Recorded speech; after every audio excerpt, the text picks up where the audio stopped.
All right. Yeah, Jin in the studio. You know what it is.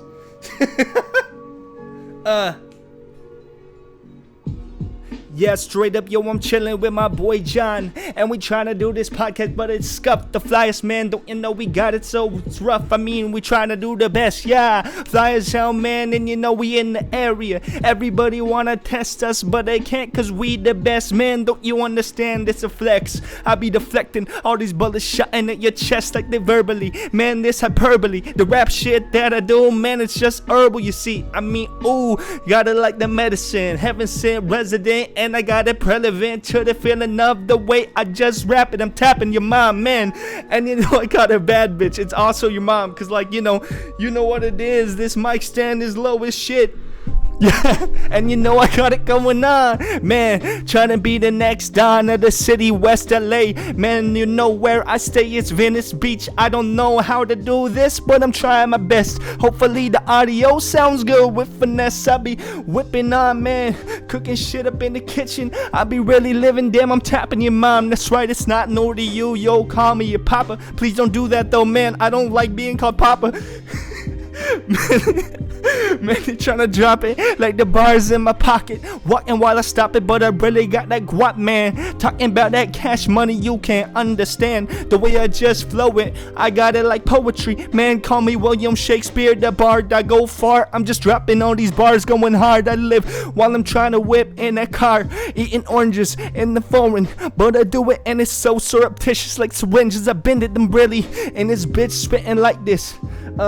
Up by fans, man, you know you don't wanna fight this. I be really rapping on this track, man, and I'm hopping like a rabbit, yeah. My boy John, man, he's really cool. He the dude. What you know about that? He's skilled, he's lewd, yo. And I just gotta make it. I be taking my time waiting for the greatness. Everybody really just trying to anticipate it, yeah. And you really can't stop me. The way I rhyme it, yo, all these rappers wanna cop me. Wanna drop me, pop me, stop me. I meant to swap meat. I'm swapping my meat with your mom.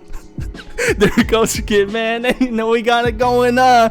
What's up with the commas in my building? I be trying to build it like my motherfucking village. Yeah. And you know your mom's a fan. Gotta keep dropping lines about your mom, cause it's the truth. You can't rap this, stop it. This a challenge. Step up to this bitch with the chalice. Where it at, yo, your mama really, I'm a fattest. The way I spit it, so, yeah. And I'm trying to do this for real. Taking my time, man, I'm getting lots of appeal. The aspects of it. I be looking inside of my mind, man. They wanna covet my rhymes, they can't stop. Woo! Step up on the block. Got my boy John and this bitches on his car. Yo, hey, hit it with effects. Motherfucker really don't wanna test this, but I got it like asbestos in my veins. Keeping it real, but too insane. Ooh, ripping and dipping and tripping on the damn track like a motherfucker really don't ever relax. I just got it at math. And I'm technological, but I really gotta have it like a motherfucking prophet. But I really got a bad bitch, damn. Hey, chilling on the side, whipping in the ride, call it motherfucking foreign oranges. And I really whip, damn. And I keep it too lit. Oh, hey, sounds great and looking great, but audio isn't in sync. Shit, ooh, that's not good. Fly as hell, man, and I'm in Hollywood, yeah. Running out of breath. There you go. I don't know how long you're gonna do that for. 5 fingers of death, man. Holy shit. Ooh. Sheesh. How long are we gonna do that for? 7 years. I thought you were only gonna do that for like maybe like a minute or something. And I was like, when am I gonna cut this guy off? Oh man. Yeah, the video and the audio are probably out of sync because that one is wireless. Oh, okay. So right. there's a little bit of wireless delay. Ah, boy. Damn. Yeah. Okay. So, hey, welcome everyone to the stream. This is twitch.tv/jonsf. This is my second episode of my podcast. Welcome everyone. You know, this is only the second episode, but I feel like I did 50 of these already. This one counted as like 5. But the time we spent setting things up, it counted as like 5. It took maybe 2 hours. Okay. We were ready at least like more than a half an hour ago, but something was wrong with OBS to get this thing to get this thing online. There was some kind of audio issue, so I had to like switch to a different one. And anyways, forget all that. I'm just glad that everyone's here. Okay, I'm glad everyone's here. Everything's working. It's pretty late, but we have on my guest today, Jinpaisenpai. Hello. Welcome everyone. All right, well, welcome, Jin. Hi, it's me. Hello. Thanks for coming out on my stream today, and thank you for taking the time. I know it was a very long drive to get here. I very much appreciate it. Dude, that's LA, bro. Like, fucking, it's crazy. It's like 25 or 15 miles takes like an hour. Yeah. It's like fucking ridiculous. For sure. Yeah, you grew up here, right? No, I grew up in San Francisco. Oh, right. I'm originally from San Francisco. jonsf. Exactly. Yeah, originally from San Francisco. Yeah. But our podcast today is being recorded here on twitch.tv in Koreatown, Los Angeles. Today we have cups this time finally. Last time we had water bottles. Did you not have cups? No, yeah, we had water bottles last time. I wanted to say, as a quick introduction to the podcast, this is a podcast that I created. First of all, let me introduce myself. My name is John. I'm a IRL streamer on Twitch, and I decided to create this podcast to kind of shed light on other creators here in the Twitch world, specifically bringing on non-gaming creators. And as someone who is doing IRL streaming, I'm bringing on more IRL streamers, and then maybe we'll branch out later. So I'm hoping that this will give an opportunity to shed some light on the real life of creators, and how it's going between our life off screen. I should really have the introduction written down so I could just say it better. And yeah, so thank you all guys for coming. If you guys are watching this on retroactively on a different platform, this is being live streamed again on twitch.tv, and also there's a live chat going on, and you guys could see it here in the background. From the nature of this podcast, we can't really check into the chat as much as we want. So if there's any questions that you guys have, then feel free to donate or sub, and then we will have you periodically between every segment, I'll go into the subs and donations. Hey, everybody, give John money. Yeah, basically. give John money. Support him. He spent a lot of money on this setup. Just please give him money. And then so every once in a while I'll go into the donations and the subs, and then I'll read questions from the chat, and then I think at the very end we'll go into the chat and see what's going on. Anyways, thanks everyone for coming in. I'd like to introduce a man of many names, but most recently his Twitch handle is Jinpaisenpai from... Actually, I don't really know where you're from. Actually, where are you from? Well, Washington, right? Washington. Yeah. Originally from Washington. Yeah. Washington State. Washington State. Yeah. Washington State. Yeah. Okay, let's talk about the life of Jin, currently Jinpaisenpai. But today, I think I'm gonna keep Jinpaisenpai. You're gonna keep Jinpaisenpai. Yeah, I'm just tired of changing. You're tired of changing it. Yeah. How many times have you changed your name? 10. 10 times. 10 times. Holy shit. We'll talk about the name changing later on in the middle. But today you're not representing any of those names. Yeah. Jinpaisenpai, Pizza Explorer, or whatever other names you had. Today you're gonna be just Jin. Yeah. You're gonna be Jin. Right. So Jin, please, would you like to introduce yourself and your channel? Sure. Yeah. Hey everybody, I'm Jin. I'm a multi creator. I do all sorts of shit. Right now my big thing is doing IRL streaming. And I think honestly that's kind of what I landed at. I like to just go around and like harass people in a video game. I like to just interact with people, like kind of get to know the scene. I do rap and stuff, so sometimes I'll just rap with strangers. That's a very big part of my persona and also what I like to do. So I like incorporating that. That's part of why I like IRL so much, because you can really just find people to interact with that you wouldn't have the chance to before. in addition to that, like on the side, I also do photography, graphic design, etc., etc. And you're a rapper. Yeah, I'm He's a a rapper. rapper. And a producer. And a producer. Yes. He's like a triple threat, but four. The Asians, Quadruple threat. Asians, man. Asians? We gotta do it all, man. Asians, we have to do it all. I don't know. I don't. As an Asian, I don't really do as much as you. That's good, man. I'm so tired.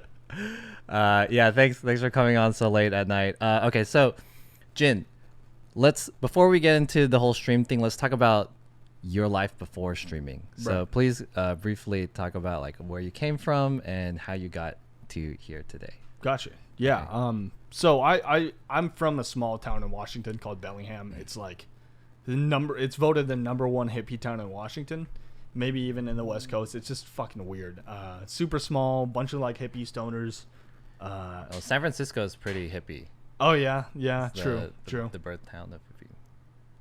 Yeah, I mean it's just like it's such a weird like little place, and I don't know. I just kind of grew up. I was adopted into like a white family. Oh, okay. Yeah, so my parents are incredibly white.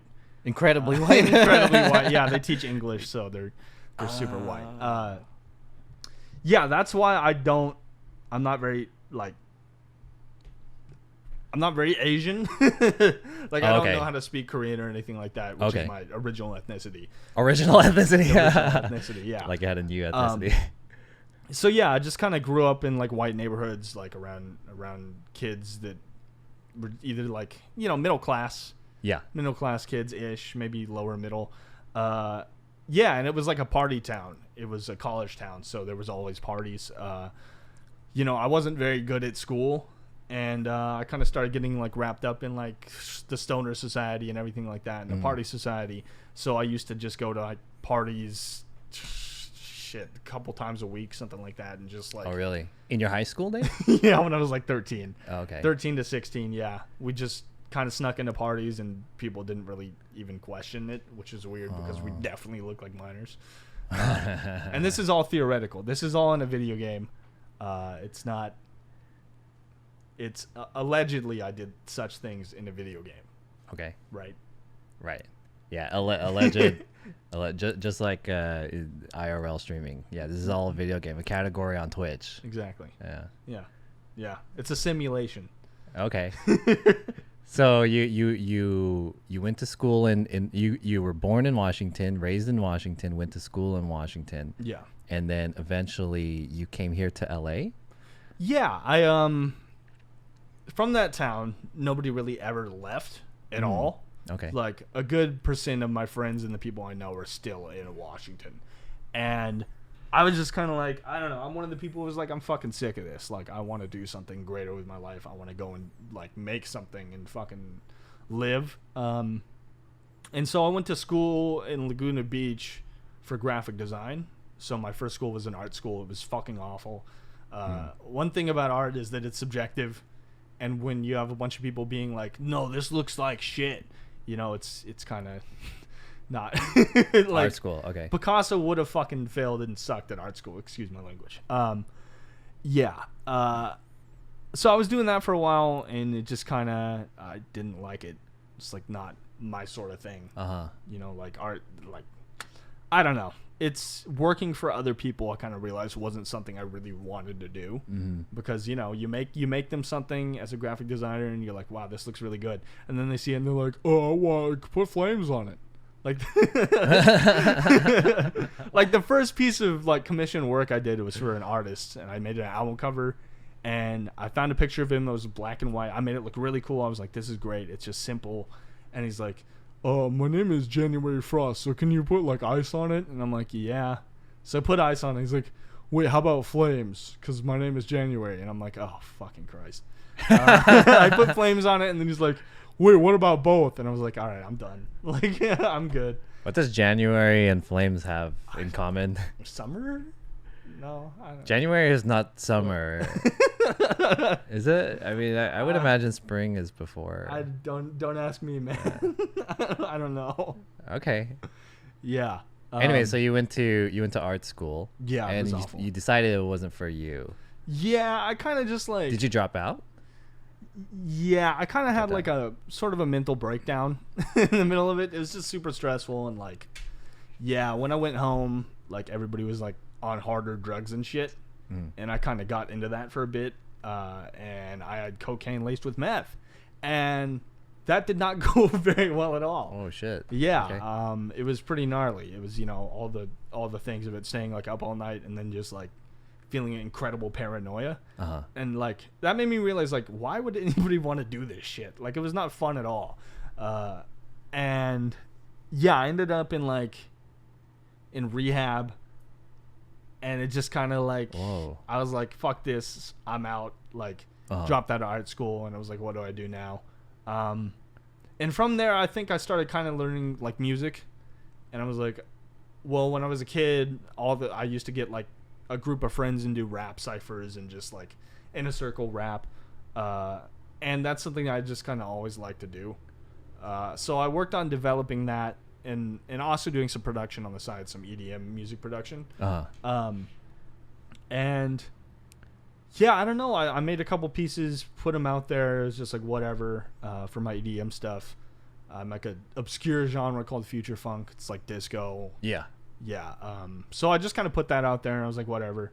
And this is you're still in Washington at the time. No, I was in. Well, I went to. No, actually, I was in Cali. Oh, okay. Yeah. At Yeah, what point it's- did you move to Washington or move from Washington to Los Angeles? College age, like 18, 19. 18 and something. 19. Is this before the art school thing? No, I went to art school in Cali. You went to art. Oh, okay. So Yeah. you moved to Washington, or you moved from Washington to Los Angeles to Yeah. attend art school. And then I flipped And out. then you got all and that went back stuff. to Oh, Washington. okay, And then okay, my parents okay. are like, you need to go to rehab. And Got send me it. back to Cali, basically. Yeah. Okay. Okay. Yeah, and I mean, the thing about rehab is, like, it's hard to, like, make somebody else realize that they need to change. You know, like, when I got forced into going to rehab, I didn't really get it. Yeah. You know, like, I barely remember that just because I didn't give a shit. And then I just went back to smoking weed and shit. Yeah, I don't know. I just kind of started working on, like, my hobbies and my craft and stuff like that just in the background because I wasn't doing school. I was just working. And there's a thing in rehab where, like, you work while you're also doing the program. Oh, okay. So I just kind of found a job in between then, kept rapping. There's some other rehabs in the middle of that. Yeah. I've been to like 3 or 4, but we won't get into the Okay. nitty gritty of that. Got it. To make it short, yeah, I just found out that I wanted to be a rapper, and my parents are very strong about me getting like education and a degree, even though it really doesn't do that much in what I want to do. For sure. Yeah. So yeah, I ended up going to Musicians Institute in Hollywood. Oh. And studying. Yeah. For fucking rap, songwriting, and it was just the most useless thing ever. To be How long did you attend that? 2-3 years, maybe. Yeah, maybe about 2, something like that. Oh, okay. Yeah, and I don't know. I tried my hand at Twitch streaming before, like when I was in one of my old apartments while I was going to art school. I streamed for a bit, and then I was just kind of like, "Fuck this," not for me, you know, because the streaming grind, as you know, it's like at the first it's very difficult, especially when you're like a gamer and you're doing the same thing as everybody else. For and there's sure. thousands of people. It's like you struggle to get like 3 viewers for like a year. Yeah, for sure. Yeah, so I don't know. I just kind of gave up on that dream, and had some events happen in between with like crazy roommates. One of them, like, I heard a knock on the door, and I opened it. It was the sheriff. I went back into my room, started playing League, and then like I heard like Scooby-Doo scrambling, like the Yeah. and I walked out. He was naked, running around with a pillow, being chased by the cops. It was super fucking weird. What the hell? I've had such a fucking weird life. It's kind of hard to even put it like on a chronological timeline, just because my brain is a mess. Don't do drugs, kids. Your brain will be stupid. That's the motto of the Winners story. don't do drugs. Exactly. Stay in school. Exactly. Drink your milk. That's my big regret, though, is that my brain is just fucked. Oh, okay. Yeah. So that's why, You don't do drugs. Bitrate offline. Oh, don't worry. That's for my IRL stream. Oh, okay. Yeah. Got you. That's for the IRL stream. Yeah. Then when I moved to Hollywood, I was kind of like, I'm in Hollywood. Wait. Got to bring it back. Okay. Okay. While I was doing the get well job, which is what they call it, while you're in between like getting better Right. and moving on in life, I started streaming at my other apartment in Westminster in Orange County. And yeah, that time I became a little bit more consistent with it. And that's where I developed my mustard habit. Mustard habit? Mustard habit. Yeah. The habit for mustard. And to explain that, I started drinking mustard for every follow. Uh-huh. And that actually took me pretty far. For your stream. Yeah, for my stream. Wait, well, why do you call it a habit? Is it a habit? Or is it like a bit? It sounds like a bit to me. It's kind of a bit. Why did you call it a habit? Just because I drank way too much mustard. Okay. I would say, like, I was drinking, like, at least 20 to 100 shots of mustard a day. Something like that. 20 to 100 shots of mustard? Yeah. Holy crap. I mean, that's it's just a like squirts, ton of but, like, mustard. Yeah, okay. I bought a mustard costume, and I just kind of made it my thing. Yeah. And that honestly got me to, like, 3 or 5K followers, something like that. Oh, dang, really? But in retrospect, it was a bad idea because none of those people really stopped by. Okay. And I just drank a bunch of mustard for like nothing. Oh, that's interesting. Basically. Yeah. Wow. But I used to just goon around, wear a fucking mustard suit, drink mustard, and it was really weird. And then one day I decided, like, hey, what if I go and do this at In-N-Out? Uh-huh. Just because I'm a crackpot. I was like, what if I do that? So I think that was my first like official IRL stream. Okay. I got my phone, drove down there, and I started drinking mustard in the parking lot. And like went in there and drank mustard. I filmed a really shitty YouTube video, which is somewhere on the internet. Yeah, some dude stream sniped me in the parking lot too. He's like, yo, are you the mustard dude? I'm like, yeah. I was like, what the fuck? It was kind of cool. Like, he was chill. Did you get like some kind of notoriety for doing the mustard thing? Was the mustard bit kind of like your signature thing, and a lot of people knew you because of the mustard thing? Yes. Interesting. Wow. Oh yeah. Wow. Totally. Yeah. Wow. I mean, people still know me to this day as the Mustard Man. Wow. So you grew your channel largely because of the mustard thing, from up to 3,000 followers, is that what you said? Yeah. Wow. Yeah. Very interesting. The one thing people don't think about, like, it is good growth, but there's a lot of downsides. Like, it puts you in a box where people will come to your stream expecting your gimmick, and if you don't give them their gimmick, they won't stick around, or they'll get angry, or, you know, they're like, what the fuck, you fucking used to drink mustard, now you don't. Like, they feel like you owe them the bit that you do, the mustard bit. Yeah. Because of that. Interesting. I still get that with rapping too. Just because it is a gimmick, you know. It's like I'm transitioning my stuff into more IRL from just sitting at home rapping, because that's what I like to do. And people still come to my chat. They're like, "Where's the rap?" Or like, "Rap for me." And I'm like, "Not a monkey, dude." Like. Yeah. Right. Yeah. I get that. These are actually really interesting topics that I want to get into, but we'll bring this back up later, since we're still kind of in the subject of like you getting into streaming and stuff like that. So you're already in the phase of explaining how you started streaming and like your first IRL stream. So I guess we can talk about kind of how before we talk about all of that, I think I want to take a step back really quick, and I wanted to ask you, kind of, so you before you got into streaming, you said you were doing music, and you did music for music production. That was kind of like what you wanted to go into, and then you took rap at the Musicians Institute also. Yeah. So what inspired you to do either of those? Like, was music really like something that was like your passion to do, and specifically those genres of, like you said, you're really into future funk, disco, and also you do rap. Those are like two pretty different genres. Right. Yeah. So what got you into doing either of those? That's a good question. I mean, with rap, it was kind of like always subtle and underlying in there, just because of my childhood and all the other people in my small, shitty hometown that wanted to be rappers. Really? It's just kind of always there, yeah. So I'd say that's the main, like, underlying inspiration. It's just like these people wanted to be rappers and they just sat in the same hometown doing the same shit, and like, I'm in California. I have the opportunity to do this, and I want to actually do it and spread it back. That like, you can make it. You just gotta fucking do it. I think a lot of that went into why I wanted to rap, and I don't know. I had always written raps, but I was like, I'm too shitty of an artist. I can't. Like, my rap sounds bad, and I can't do it.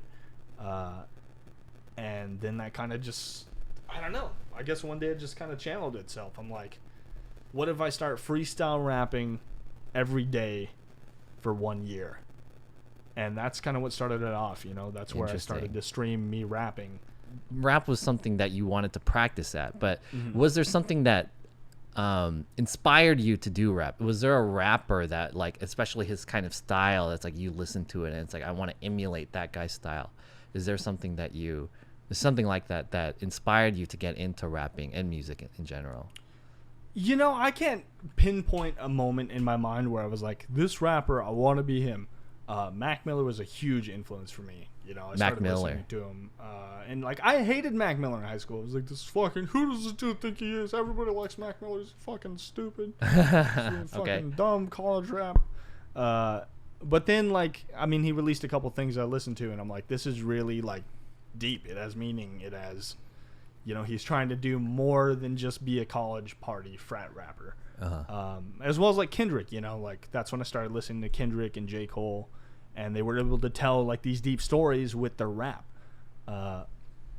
And that for me was kind of, I guess, the turning point where I was like, okay, this could be a thing. And so I originally went to Musicians Institute actually for music management. Oh, okay. Music management. I forgot to explain that, right. Okay. I wanted to be a music manager because I was like, I probably can't be a rapper. Like, I like music. I'd like to make some. You just want to get involved in music. Skrilla. Yeah. Okay. Exactly. Yeah. And I actually interned in music management with this one guy who, how the fuck did I meet him? I don't know. Some dude who was like rich. Oh, at a movie. Yeah. So I was taking photos the whole time every once in a while. Yeah. While I was doing business. And, there was one guy who was like, he had a Mustang or a Maserati. And I was at like a movie shoot, like behind the scenes, like independent movie shoot, taking photos. And I was like, yo, man, what do you do? And he's like, I'm a manager. I'm like, oh. And so I got his number and started interning under him.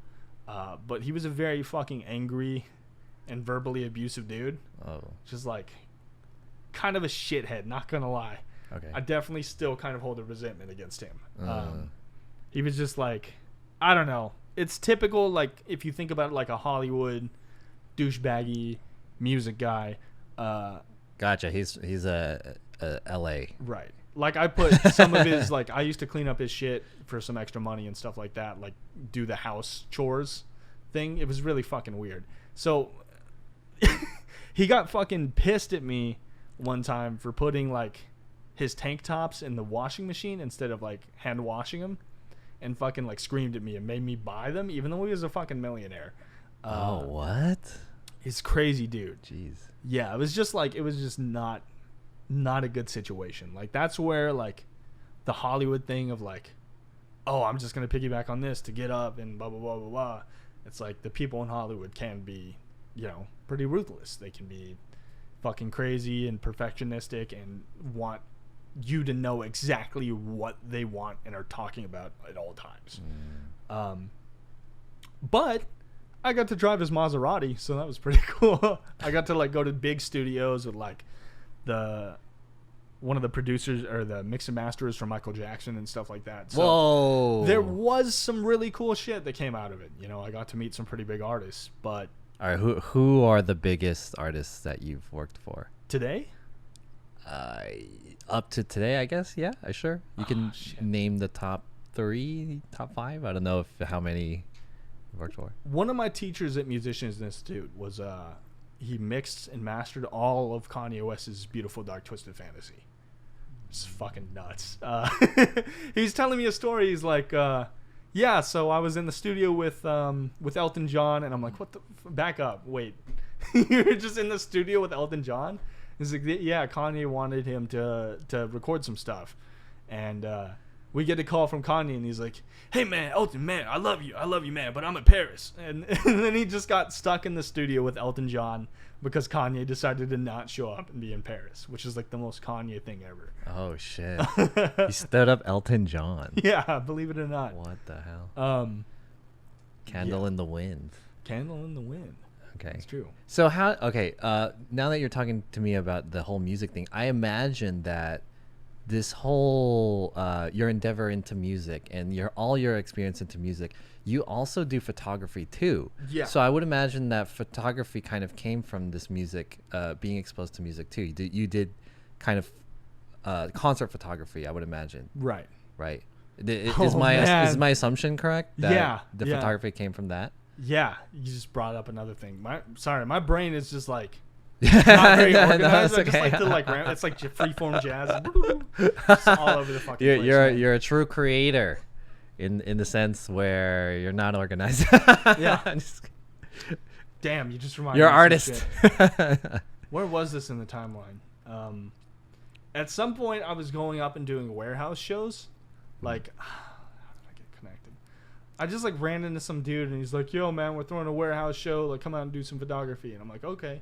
So I basically would just show up at these super sketchy warehouse parties that they throw. Mm-hmm. They'd like literally buy out a warehouse in the middle of somewhere in DTLA, and like kids would show up. I don't know what age they were. Looking back, it was probably pretty sketchy, but for the most part, it was like 18-year-old plus 21 something. But yeah, so they'd pay like $20 a ticket, and then they just have like these random like trap artists and like kind of more hood artists play these shows, and just like it was fucking wild, man. It was crazy. It was definitely not the most safe thing, you know. There were definitely people with like guns and stuff like that, but it was fun. Oh. Like, it was fun. I wasn't smoking or drinking at this point, but it was pretty fucking wild. So that's when I started to get like into venue concert photography. And so I was shooting these shows. One time I roll up and there's just a bunch of nitrous tanks everywhere. Oh, and people were just huffing balloons of them. Like, everyone's voice is like super deep and shit. Hello. Oh, wait, that's nitrous, right? It makes your voice deeper. Yeah, I'm pumped to be in the show. Nice to meet you. Okay. Yeah, I got to shoot for a couple artists there, like relatively big, like just kind of cult-ish artists. Like, there's a guy named Radio Bass who has a song called Bless the Bottle where people just dance around a bottle. But he has like he has songs with a couple million plays, something like that. Dang. So that was kind of my first brush with like the LA Hollywood fame, I guess. There's a guy One Take J who's like super big now, and some guy named Pure Luxury. I don't know what they're up to, but that for me was kind of like, okay, this could be something that I want to do. And one day we played a show for the Rolling Loud after party, and I was doing photography there, and we were at like an art venue in DTLA. Actually, me and Glow and a bunch of other people revisited it, I think. But at the end of the night, there was all sorts of commotion. I'm like, what the fuck? What's going on? And like, the guy who hired me to be there was going to pay me. His name was Outlaw. Looking back in retrospective, his name was held up. He robbed the owner of the venue. Oh! I wasn't expecting that. I was like, what are you getting at with the Outlaw he thing? He robbed the owner of the venue, and then he stiffed me on the money. What do you mean? What do you mean he robbed him? Was it like a sneaky burglary thing, or was it a holdup? Give me your money. Holy shit! So were you there, or did you just heard about it? I was there downstairs. The whole money and everything was upstairs.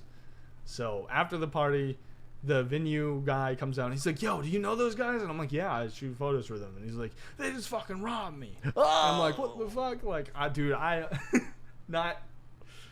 know. Not me. Holy shit, that's crazy. So after that, it just kind of spoiled for me. I was like, I don't want to do this anymore, man. Gotcha. And one of my fellows at art school, when I was back there, while I was doing these shows, he started doing venue photography too, and I was like, okay, cool. And then like he sat next to me every day and stuff. We were pretty chill. He shows up one day. He's like, oh yo, I just got a gig with the 1972, which is like a big rock band if you don't know them. And I was like, wait, what the fuck? And then he comes back and he's like, yeah, I'm touring with Young Blood now, who is I think like a grunge indie. Sounds familiar. I don't really listen to his stuff. Yeah. And I'm like, yo, what the fuck, man? Like, I'm working hella hard at this. I'm doing these warehouse shows, trying to make my way up. And then he just shows up one day and he has like my dream job, which is touring with a musician and just fucking go on all over the world. And then like a year later or something like that, I just check up with him and he's fucking touring with the Chainsmokers. And I'm like, what the fuck? Oh, my favorite band. And the Chainsmokers. The instrument they invented is they're pioneers. I have to say. Yeah, it sounds like this. You know what I'm talking about? That whatever that sound is. Anyways, the chains. Okay. Yeah. Yeah. I mean, to this day, he's like now a really big photographer, like shooting with like Jaden Smith and like Marshmello and fucking Billie Eilish, etc. I'm still kind of pissed off about that. Still a little pissed off. I'm like, man, like that was my fucking dream right there. But what I realized over time, and a good lesson I guess to take away from that, is that you can't let that get you down, because that made me really depressed for a while. Oh, okay. I'm like, fuck, like I'm working so hard at this, and then this rich kid comes in and he can do my fucking dream job easily. But kind of what I realized is like, you use shit like that to motivate you rather than to get you down, you know? Gotcha. To be like, hey, if he can do it, if he's putting in this work, I can do it too. Like, nothing's impossible. I'm just on my own route, doing what I gotta to get to where I want to go. That's so interesting. Yeah. I mean, I think that's like a really extreme example of what it was, because you and that other guy were kind of competing in that sense. Right. I think that, you know, this podcast is mostly about streaming. And I think there's like a little bit of takeaway when it comes to streamers where they kind of compare themselves to other streamers and they get jealous of like other streamers who have like higher growth or anything like that. But I think that's a topic that we can kind of get into. If someone can remind us about getting jealous of other streamers later, well, I think that's something that we can probably talk about later. Yeah, that's a huge thing. Yeah. Yeah. Because there is kind of like a silver lining or a lesson to learn there that I want to talk about. Anyways, Jen, so it sounds like your whole experience with the music industry and stuff is kind of a really big part of your life, where it sounds like your immersion in the music industry and what seems to be like the underground music industry and the hip-hop, rap, the concert photography and whatnot. This kind of stuff is kind of where you want to position yourself in your life, right? You want to be heavily involved with this. Yeah. Is that right? Totally. I mean, no matter where I go in life, music has just kind of surrounded me. Like my dad taught slam poetry, which is kind of like a... Oh, really? Slam like poetry? Yeah, yeah. Damn. Is that how... I am sitting at the table. We have mugs of water. You know, would you... That's not... Would you say the slam poetry and stuff... Because slam poetry and word of mouth is very integral when it comes to freestyle rap. And especially like battle rap or something like that. So would you say your father's experience with slam poetry kind of influenced your skill in freestyle rap? Because you're pretty good at doing freestyle rap. Thank you. Right. It definitely kind of influenced... Oh. Sorry, I pressed the wrong button. I mean, that's where Kanye started out. You know, he started off doing slam poetry. Like the song "Gold Digger" originally came off of one of his slam poems he did at Def Jam, which is something I highly suggest everybody looks at. It's really interesting. But he turned this story of words, like that's the thing about slam poetry. It's like telling a story with your words and your inflections and just emphasizing points using that. Yeah. You know, like that's how he first made his music, and that's why, to get into it, I like older Kanye better than newer Kanye. It's just because of that heavy influence with it. Got it. Kind of bringing it down to, I guess, the roots of like telling a story in an impacting way, you know. It's also like the flow too of it, and I think the way that I feel like slam poets have a lot of confidence in what they say, especially when it comes to their flow and the message that they want to bring. So when you translate that over to freestyle rapping, you can rely on the rhythm and the rhyme and the confidence that you have from slam poetry, right? And emotion. Yeah. Dang. Totally. The improvisation of it too is a skill that you had to build. Definitely. Yeah. And I think that helped me with streaming too. Yeah, exactly. It's just kind of rolling with whatever life gives you and figuring out how to use that to your advantage, and et cetera, et cetera. Would you consider yourself kind of a introvert or an extrovert? I used to be a pretty big introvert. You used to be a pretty big introvert. Yeah. But now I'm heavily an extrovert, I think. Yeah. Heavily. Certainly. Interesting. Yeah. I mean, I can talk to most people on the street just whenever. You know, I do have introverted moments a lot. Yeah, I would say most people are mixed. Yeah. Introverted and extroverted. Totally. That's kind of where, as you know, we've talked about before, like getting out and just doing it will help you, because right. I mean, it wasn't always like I could go and just talk to random people, rap with random people on the street. Doing it has made it possible. Well, what is this? Very interesting. Okay, so today's meal is brought to us by Thanks Pizza, which is a pizza spot in Koreatown. We are not sponsored by them, but I did pay for this pizza, and I just reheated. So we are sponsored by John and John. Yeah, I'm self-funded. That's what the SF stands for, self-funded. This is Thanks Pizza. The reason why I wanted to have food involved in the podcast was because my vision for this podcast, if it kind of takes off, is that I wanted to do this outside IRL in a public space like a restaurant or something. So I wanted to see if I can kind of mimic that environment here. Cause like having some kind of weird food. Yeah, because oh crap, I pressed the wrong button. Again, sorry. My thought of it is that I feel like two people can talk easily amongst each other when they're doing it over a meal, I feel like. And so that's kind of the effect that I wanted to have for this podcast. I wanted two people who have a common interest, which in this case it's streaming, to talk about it over sharing a meal together. It's kind of like a bonding thing. And I wanted to like make it homely for you guys as well. Interesting. Yeah. This is really good. It's like not standard. There's two flavors too. Yeah, one's you're eating the cheeseburger one, and the other one's a pumpkin flavor too. I'm gonna eat some of the pumpkin. Yeah, I can show you guys. What the fuck is that? What does it taste like? Yeah, it's hard to explain the flavor of the sauce. It's really familiar.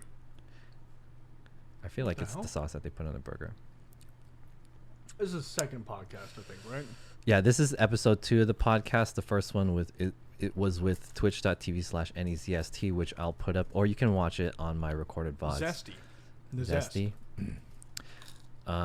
Okay, let me ask you the next question. Let's go on to the next section, Jen. So now that we've talked about how you got into streaming and your experience with streaming. Yeah. So we mentioned earlier that. Oh, okay. Let me start off with this. How did you decide that you wanted to start streaming? At what point in your career were you like, let me try out Twitch? I think that I can be a good streamer, or was there like a progression from something else, like you tried YouTube first or something, or was there like a step one, step two? Was there a path that you went through, a logical path that you went through, and eventually started streaming? When I was young, I really wanted to be a YouTuber. Really? I wanted to be a gaming YouTuber. I saw those people like fucking PewDiePie and Smosh. Oh God, my youth days. Yeah, just people like that. I was like, I want to be a YouTuber. It'll be so easy. And I tried to do it, and it just flopped because YouTube. Yeah, I don't know. So I saw stream as something, Twitch as something I could just do. Just fucking put it out there. It's done. I don't have to edit. I don't have to do that shit. Just kind of did it. Yeah. When IRL stream started, actually, I just remembered. It's like, I think I was doing Uber Eats, something like that. And just that's kind of how it started. No, you're good, man. Yeah, that's how the IRL stream shit started. I was in Westminster doing Uber Eats in my mustard costume sometimes, and just like. Why did you decide to do IRL streaming? Because you said you wanted to do game YouTubing at first. Yeah. And then you did streaming, but did you go to game streaming, like desktop streaming first? Or did you start off with IRL streaming? Like, how did you end up at IRL streaming? Desktop streaming first. Desktop streaming first. How the fuck did I end up in IRL streaming? Do you ever think about that? You don't remember, maybe? Not really, no. I think I just did the Postmates streams and I liked it. I was like, oh, this is really cool. And then when I moved up to Hollywood, because, Westminster is fucking desolate. Like, there's nothing there. You can't really IRL stream there. When I moved up to Hollywood, I was like, hey, now I can actually do this thing. And I saw all kinds of other streamers popping up, like Joey Chaotic and other people who do that. And I was like, wait, this is totally a viable thing I can do. It's something different. It's something that has a draw. That's not just me inside gaming. And it's good exercise, too. So that was a good thing about it. Yeah, I think when I went to Hollywood, I was just like, yeah, this is it. Like, I'm going to do this. And so I just started walking up and down the strip streaming. I just remembered I put soda in the freezer. Holy shit. In the freezer? Yeah, because I want it to be cold. All right, I'm going to try this pumpkin pizza and give you guys a review. What the fuck? Oh, whoa. Oh my God, I can't believe I did that. I bought soda and then I put it in the freezer and I forgot it. Oh boy. Jin, do you want to Coke Zero? I guess you gotta wait for it to thaw out a little bit. I'm so sorry. No, what do you mean? No, it's cool. Shoot. Okay. Anyways, go on. So you did IRL streaming, right? Yeah. What was your experience with doing IRL streaming? So you thought it was just like so interesting, right? Yeah. I mean, shit. I did it like a couple times and just interacted with people just doing like Postmates, and I'm like, I'm gonna try it. Why not? Like why not? Fuck it. And that's hilarious, man. Yeah, I don't know. I had weird interactions with people, and I'm like, these people in Hollywood are fucking weird, and like I get to talk to them and like figure out and document like a side of them that people don't really see. Mm-hmm. Yeah, from there, honestly, I was like, fuck yeah, I love it. It's great. Interesting. So what was kind of like you enjoyed it at first because of the spontaneity, and it was like interacting with weird people. Was there anything about it that you disliked? Did you have any troubles with doing IRL streaming? Potential stream snipers. Stream sniper. Yeah. Well, okay. What was your like worst experiences with that? Did you have any worst experience, or was it just like a worry for you? I did kind of, yeah. I was streaming with a friend, Cooper, who I stream with sometimes nowadays too. And this one guy we just met on Hollywood was like tagging along with us when we were just kind of like, hey, we're just trying to stream, like we're trying to do our own thing, and like, I don't know, he's just tagging along with us, and I'm like, that's cool, and we managed to like shake him off kind of, and then like we went downtown LA, and he's like, wait, where are you guys? And he just kept asking, And he was like, "Oh, you're blah blah blah blah," and he said, "I'm on my way," and then like he like skated or took a bus down there, and by then we had already left and we were at Chick-fil-A in Hollywood, and he showed up at the Chick-fil-A. I'm like, what the fuck? It's crazy. He had crazy eyes too, so that's how you know. A little nuts, but other than that, it's all been pretty positive, you know. Really? It's not bad. Sometimes there's people who tag along in your streams and you're just like trying to do this alone, you know. I'm sure. Have you had experiences like that? No, actually. I haven't had anyone snipe me that has been weird. Minus, I mean, like from the chat. I've had people come on to the stream and be weird, but they had no idea that I'm doing what I'm doing prior to that. Right. You know, I had homeless people come in and try to take a pizza from me, and I've had really? gang members. Yeah, I've had gang members come up to me and clip. I have a viral clip off of the gang member. But it wasn't like someone from the chat. I'm not. That's kind of like one of the risks that you take from being an IRL streamer, right? Especially in this area in LA. Being in America is a high. You broadcast where you are at all times.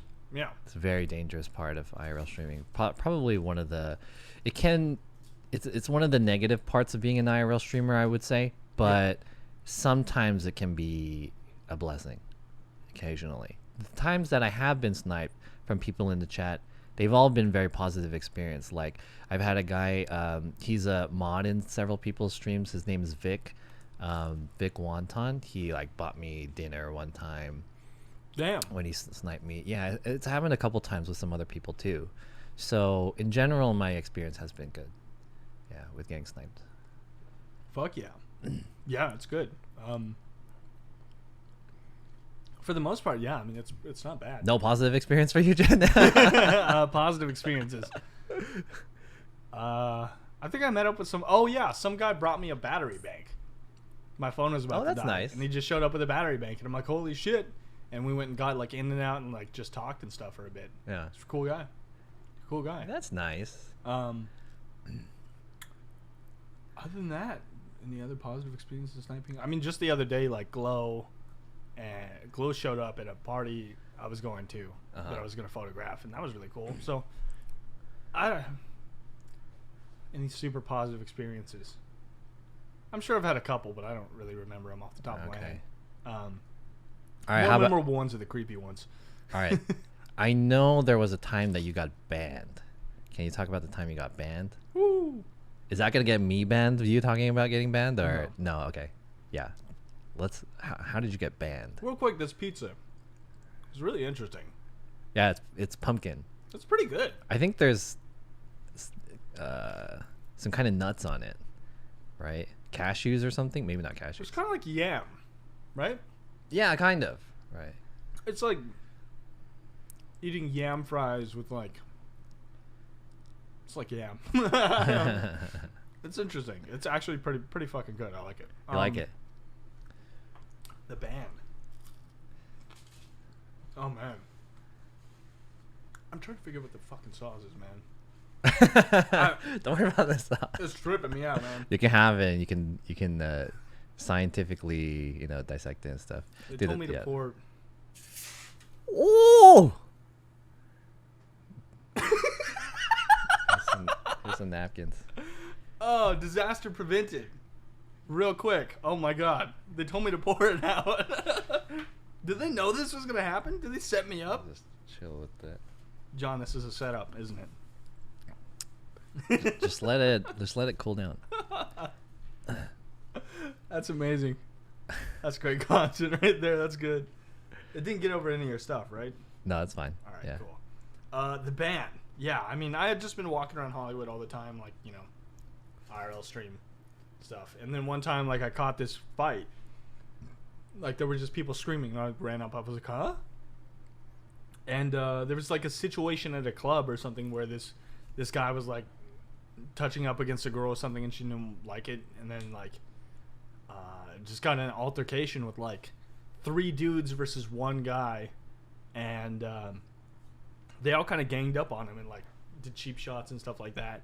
And then he just goes whoopoosh and knocks down, like, 2 of them. He knocked one person out, like, cold on the ground. And then the other 2 guys, like, he knocked down and it was fucking crazy. And I was like, wow, this is pretty crazy. I'm gonna put on a World Star. And then like, as soon as I end stream, I look at my channel and I'm banned. So what were you doing at the time of this fight? So you just described the fight, but did you were in the zone, or you were in the area when that fight happened, and then you were just like, oh, let me get this on stream? Yeah, I was just walking by, and I was like, oh, this is, I thought it was like Twitch, like fucking film fights. Why not? You didn't realize that putting fights on Twitch was not at all bannable offense. Not at all. No. I thought I was gonna be completely fine. Okay. Yeah. So I was just in the area and I was like filming it because I was like, this is really interesting. It's like real people interaction, like shit. And yeah, exactly. UFC can do it. Why can't you? Yeah, that's what I thought. I'm like, it's just like wrestling. Like people stream that shit all the time, whatever. And apparently it wasn't cool. I think the difference is that UFC is in a professional, safe setting. Yeah. Yeah. Whereas a street fight, you don't know what's gonna happen. Yeah. So I got banned for 2 weeks, and 2 weeks. I lost half of all my subs, so about $600-700 a month that I've never gotten back. Never. Damn. Like to this day. Yeah. It's crazy. And that shit hurts. But what it made, it did have a positive looking back. Like I'm still pretty pissed about it. But looking back at it and what positives I can take from it is like, I don't know, I was getting lost in the sauce, I feel like it's really easy for content creators and especially IRL streamers to be like, get to that point where they're like, controversy equals fame. Like homeless people fighting, film it, like just kind of like treating real life like a video game-ish, and I don't know, losing kind of values. Yeah. Just doing easy content, being mean to people because it's content, like insulting people in public or talking shit about them because it's content. And we've seen that in a couple streamers who have been banned. Yeah. And the toxic viewer base, et cetera, it all kind of goes hand in hand. Yeah. I saw myself getting to that point because I'm like, hey, I just filmed a fight for content. Like, I need to get back to my moral values, which is where, I want to do good in the world. Right. Like, if I'm going to be an influencer, and I feel like if you're a Twitch streamer, whether you like to admit it or not, I feel like there's a level of being an influencer there, even if you don't brand yourself as one. I want to make a positive change. I don't want to be like fucking Logan Paul, or I'd say Jake Paul. Jake Paul's a fucking interesting character. I don't remember which one is which, to be honest. Jake Paul's the one who looks like a sociopath. I still don't know which one's which. He looks like a hawk. He's just angry looking. Okay, gotcha. Okay, so basically the realization that you made was kind of like the content that you were doing, you realized that doing that would kind of put your, I don't want to say liveliness, but your career on the line. That's not a direction that you wanted to go in, basically, because you recognized that if you were to create and share sensational content like that, right, you would go down the wrong path. Mostly like even moral, like just my moral standards for myself, and because I don't know, if I have a platform where I can talk to people and reach people, and like there are people who are impressionable or younger watching me, they'll develop the habits that I have. If I'm smoking cigarettes or if I'm gambling, they'll probably want to do the same because they're like, oh, this guy I watch does it and he seems happy and he's made a career for himself out of it. I should do it too. And yeah, that's just kind of like, I don't know. I just wanted to bring something positive to the world rather than, spread negativity and toxicity. Exactly. Interesting. Yeah. So did you think that, especially not even just having the world in consideration, but just for your own sake and your own channel, by doing content like that, you're inviting more people who are also like, if you did the type of content that you make will invite the type of people who are like that. So by making toxic content, by making sensational content, Yes. you'll bring in the trolls. You'll bring in the toxic people. And Did you ever we've think seen about this with the big streamer Frozen Zeus. People who will not be named. I don't know what that is, but okay. He's mouthing it. I get it. I understand. I get it. It's okay. You don't need to explain. You don't need to explain. Have been banned that You don't cannot need to talk explain. about. You need to explain. I got it. Yeah, right. Have had that happen in the past where they let their audience grow to a point of toxicity where it can get them in trouble, and people will like call bomb threats or like dox them or tell restaurants that they're have malicious intent, etc., etc. I didn't want my community to be like that, Right. And something that's really cool that I am seeing is aforementioned person actually is turning their content and community around, which is dope. So it's cool to see, because nobody wants to be hated. Intrinsically, humans want to be accepted. Yeah. And I think psychologically, part of that, why they have that toxic community, is because that is their personal view of being accepted. Is like, oh, these people are with me, Yeah, because they're watching you. Yeah, exactly. Yeah. Exactly. You're gaining a lot of the views, but you're not. You have a lot of people on you. You don't have a lot of people with you. Right. Exactly. It's kind of like a sacrifice. So I don't know. I just wanted to not have the drama part of it, because there's all these YouTubers like Rice Gum and stuff like that who are very dramatic. And I personally think Rice Gum is a marketing genius, because I don't think that he's really a bad rapper, and I think that he does it on purpose, just for the controversy. This guy Rice Gum made a diss track on this guy, and it really sucks. Check it out. It's easy. It's simple. It's easy. If he made a good rap song, everybody would be like, whatever. But I don't know. It's kind of part of how our culture is now, right? Where we want to be famous, or if we want to stay relative, right. Whether the relativity is like something that's a positive relativity or a negative relativity. Kim Kardashian. Negative relativity, I don't know. People watch it and they're like, wow, this family's so dumb, or like, it's just drama. It's just causing drama. And, I can respect that. I think that they're also very smart in doing that. Because they're intentionally causing dramatic things to happen within the world, because they know that people will be interested and stay tuned. And So actually back to the ban, I wanted to mention, there was actually some kind of context to the ban, right? So I remember, I could be wrong since it's not my situation, but I remember hearing about you getting banned. I know that you were supposed to show up on a show that weekend, right? Yeah. So you were supposed to show up on the Side Comcast Quest. Spectacle Side Quest show. Yeah. You were going to be a guest. Yes. So what happened to that? They couldn't. I was banned. You're banned. Can't stream banned people. So that was kind of a consequence of that. Yeah. And then they had to find a substitute for their show, right? Yep. Dang. So not only were you banned, but you were you couldn't show up on what could have been like an opportunity for you too, right? Yeah, I think that was when I first started working with them too. So I was like, what the fuck? Like, what? Yeah. Yeah.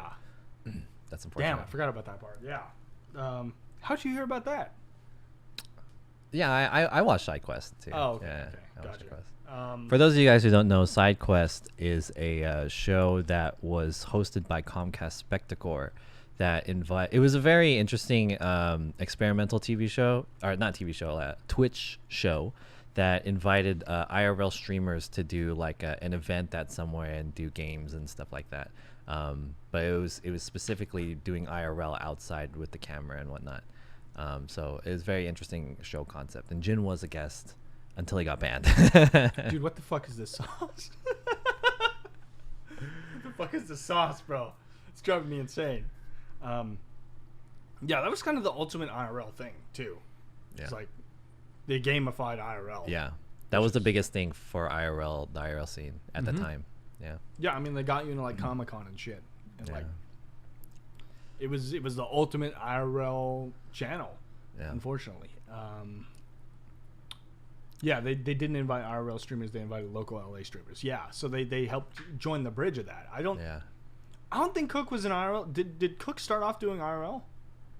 Technically, no, but technically yes. I guess that's another topic though. Anyways, that's not ready. That's not. Let's try to open it. All right, Jen. Let's talk about. Let's go back to what we asked about your usernames. So you had a lot of usernames, right? How many usernames did you have? 10. 10. What were all your usernames? Let me pull up. And why did you have so many usernames? Let me pull up a list. JIIKIM was my first name ever. It was just JIIKIM? Well, I started out with Pangs111 on Club Penguin. Okay. Then Death Shadow D when I was being edgy. Somehow that word moved to G Kim, which is my name, just Jin Kim. Avinti Latte. I like that one. I just thought it was I don't funny. drink coffee. I just thought it was funny and I like that stupid one. and like white girls love me. Yeah. Notice me Jinpai, like Notice me Senpai, but with my name in a twist. But the eyes were taken, so I did 2 eyes. To just Jinpai with 3 eyes. Then the Mustard Man, because mustard. Okay, got it. Yeah. Fucking.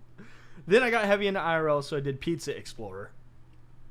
I made friends with this crew called Midream LA. And I was like, Jinpai LA. I like Jinpai. And then I changed my name to Jintervals. I don't know why. I just thought it was cool. And I was like, fuck this. Everybody's like, I like Jinpai. So I just did Jinpaisenpai. Why is it Jinpai? You don't know. You don't know. I don't know. And why is it Senpai? Senpai, like. It rhymes with Jinpai? I think that means like teacher, right? It's like teacher in Japanese. I think it's like an upperclassman. Not necessarily a teacher, but like your upper level guy. Right. Yeah. Yeah. Interesting.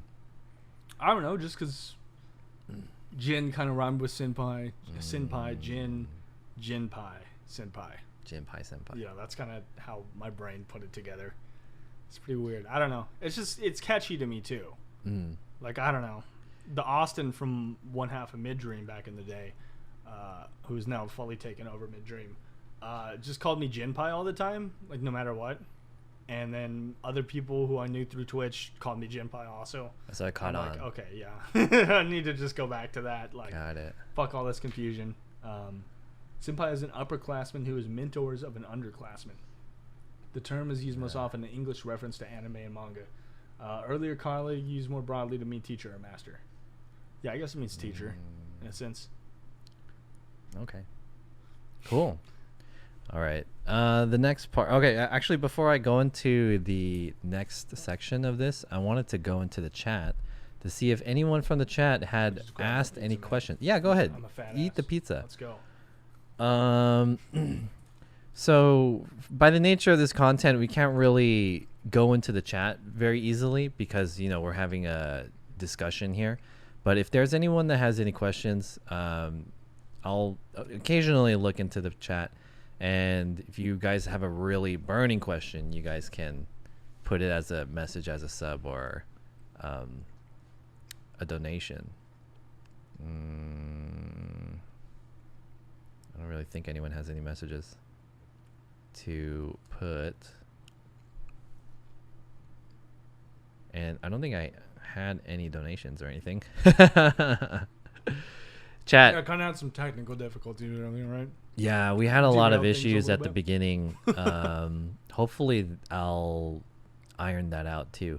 And for those of you who are wondering, I'm using a switcher right now to switch between the cameras. So I think a lot of people ask that. I guess the real important thing is more so the audio than it is the camera thing. But I changed the values up from the last stream because people were saying that the feedback was that the cameras were kind of switching a little too much, so I reduced the switching a little bit. So I hope that's a little bit better. And if anyone's kind of interested in topics of the podcast, feel free to join my Discord, which is discord.gg/jonsf, and there's a little channel in there that you can talk about the podcast. It's called Podcast in there, #podcast. So yeah, I just wanted to throw that out there. And if anyone had any questions, I guess DJ Oz Kelly has one question. Does Jin have any tips for beginners that want to stream and how to get some good following? Maybe I want to answer that really quick. Figure out what this sauce is, and I'll give you my channel. Good question. Consistency is incredibly important, which is something I'm not the best at. Really not the best at. But keeping that schedule, like, so people can know when to catch you is really important, you know? And I'm not really one to talk about that, but I do know that that's a thing, and it's true. My schedule's all over the place. But do not self-promote in other people's channels. It does not work. It really does not work. I mean, people are there to watch their streamer, and the chances that if you come in and be like, watch me play Fortnite, they'll join you is probably not much. Finding a niche is way better than just playing general, like, Fortnite. You know, there's millions of people streaming or thousands of people streaming Fortnite. Anniversary of the Lost Tooth coming, yes. Oh, yeah. Maybe we should talk about that. Yeah. Really quick. Yeah, that's before we talk about, like, not a stream snipe, but it's in that territory of, like, yeah, shit hitting the fan. What is it? The anagram for that. MOBA, mother of all bombs, or no? Wazoo? Snafu. Snafu. Snafu? No. It's like when everything fucks up. Yeah, snafu. Yeah, finding a niche, like play indie games, play something that not everybody else is doing, you know, just kind of do something out of the box. I drink mustard and I regretted it. Don't put yourself in a box too much that you can't escape. Because if you're going to do something, people will expect it from you for the rest of your streaming career, essentially. I have a friend who does flips for follows.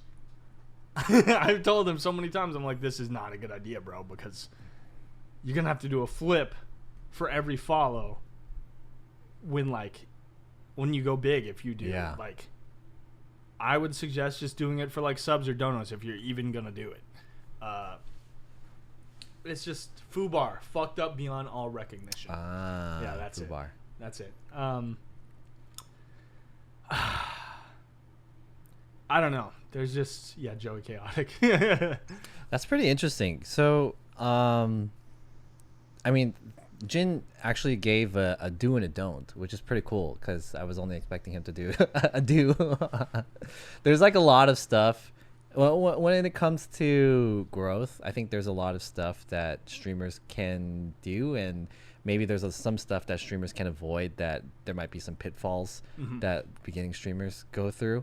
And especially you mentioned one about shouting yourself out in other people's channels. That's more of a manners thing than it is like a growth thing. Yeah.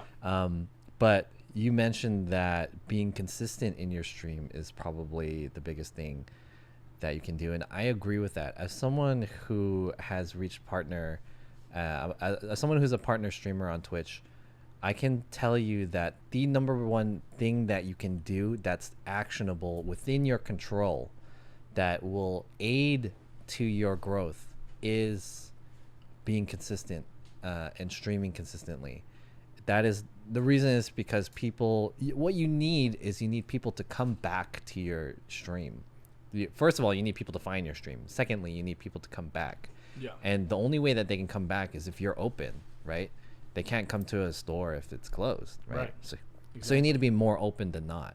But you also have to find the balance between streaming too much and not streaming enough. Yeah. So I want to say, you have to stream at least 3 times per week in order to be considered a consistent streamer, at least. Yeah. The thing that I make clear is that, like, to all my friends, because when I was, starting off, I'm like, oh yeah, everybody should stream. It's not easy. It's not. I mean, both me and it's not fucking easy. Like, you have to manage a community. You have to deal with shitty people and kids and trolls. You have to dedicate your life to streaming. Like, if you really want to make it as a streamer, you're going to have to spend a long, long time, unless you get incredibly, incredibly lucky, to even breach like 30 viewers. Yeah. And like, I'm still stuck around that area, and it's been 3 fucking years for me. Part of that is because of bans and name changes, but still, it's like it's not as easy as people make it out to be. You know, you can't just stream and then everything is great and you're making a ton of money.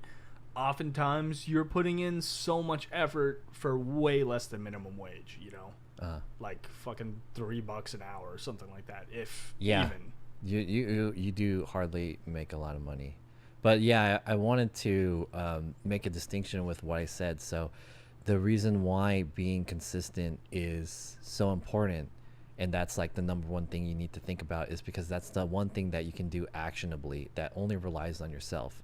I think that the second biggest thing that you can do is the discovery of your channel, and that but that includes doing like collaborations, especially collaborations with bigger streamers. Totally. Are you gonna splatter that everywhere? It's not ready yet. So that involves other people, which can potentially be out of your hand. Yeah. I mean, just hanging out, talking, getting to know other streamers, especially ones around your level, help a lot. Like, for example, me and you, we share a lot of the same people. Like, we both know Replacement, we both know like Scentless, Warcraft Andy. Regulars in their chat. It's just from us like hanging out, especially with the IRL stream. It's a lot easier to just stream together. If you're like a gamer streamer, you can do couch co-op or play with them online, and just kind of hang out in their chat, get to know people, and just like build your own community from there. And then of course, one of the most important parts is to give back. You know, if you're introducing people from another community to yours, it's important to send them back, you know? Like, I think that one-sided approach is not going to help, even though it's easy to get into that, you know? Right. Well put. So I think that now is a good time to kind of go in this mode where we'll talk about kind of the current status of being a streamer, especially Jin's current situation with your workflow. And I'm curious how you go about doing your channel, whether it be creating content, taking time to create content, thinking about the content you want to do, especially with your schedule and like your workflow with your stream. And also you do other things besides streaming too. You do YouTube, and you said you recently are getting into TikTok, right? Yeah, I'm doing a bit of everything. Because I mean, diversifying, that's another good do, is diversify, you know? Diversify your content. Take clips of weird shit or funny shit that's happened on your stream and then put that on other social media platforms. Twitter, Instagram, Facebook, TikTok, all that. It'll help grow your reach, you know, at least a bit. So Jin, how do you personally go about doing things like that? So what's kind of like your workflow, your weekly workflow? It's a mess. It's a mess. It's a mess. It's the same. It's like how my brain works and how you've seen on this interview so far, podcast so far. My brain just is not not organized. Let's start off with streaming and making content. So do you take time to plan out your stream schedule, like what you're going to do for your stream, what days you're going to stream, and then from there, your streaming content, how do you syndicate that to like the other things that you do, such as like other social medias? Do you put your stream content onto like Twitter or Instagram or something like that, or do you keep it separately? Like what's kind of like your path over there? My streaming plan is always impromptu. It's like, I think like 5 or 10 minutes before stream, like what I'm gonna do, or maybe even like a couple hours, but it's all pretty like, it's pretty rare for me to plan out like, oh, on this day I'm going to do this, on this day I'm going to do this. It's mostly just like, today I'm just going to go out and do my best. So what's like a typical stream day for you? Like what kind of content does that involve? Nowadays it's going down to Venice Beach, just walking around the beach, talking to people. And sometimes, I mean, I'm sure you've gotten in that trap of like, is this what I'm going to do for the rest of my life? People are going to get bored. Like that streamer fear, I guess, of just your content being boring, stale, stagnating, right? Completely. But I just do it, man. And honestly, like, the good thing about living in LA and what we pay for, the fucking streamer tax or the life tax, is that there's a lot of shit to do, and there's always a lot of tourists, and you never know who you're gonna meet, you know. So yeah, just kind of going out and doing that. I also like, I've been trying to add more interesting shit, like, there's a lot of shit to do, and there's always a lot of tourists, and you never know who you're gonna meet, you know. So yeah, just kind of going out and doing that. I also like, I've been trying to add more interesting shit, like, there's a lot of shit to do, and there's always a lot of tourists, and you never know who you're gonna meet, you know. So yeah, just kind of going out and doing that. I also like, I've been trying to add more interesting shit, like, went on like a Ferris wheel, or not a Ferris wheel, fuck that. Like merry-go-round? Carnival rides. Carnival ride. With Watchglow and some other people like a week or two ago. Right. And it was fucking awful. I hated it. But it was good content. And it's nice to like throw in like a mix of that. But the planning for that's pretty weird. Okay. Yeah. And then so from there, do you switch that content to something else, or like, how do you go about going into the other things that you do? Like, because I know you have a lot of subs on YouTube, right? How many subs do you have on YouTube? 13K? 12K? Wow. Wait, no, not 12. Wait. Yeah, like 12K. You need 1,000 to be monetized, right? You need 1,000 and also 100,000 hours of watch time. Jeez. How did you achieve that?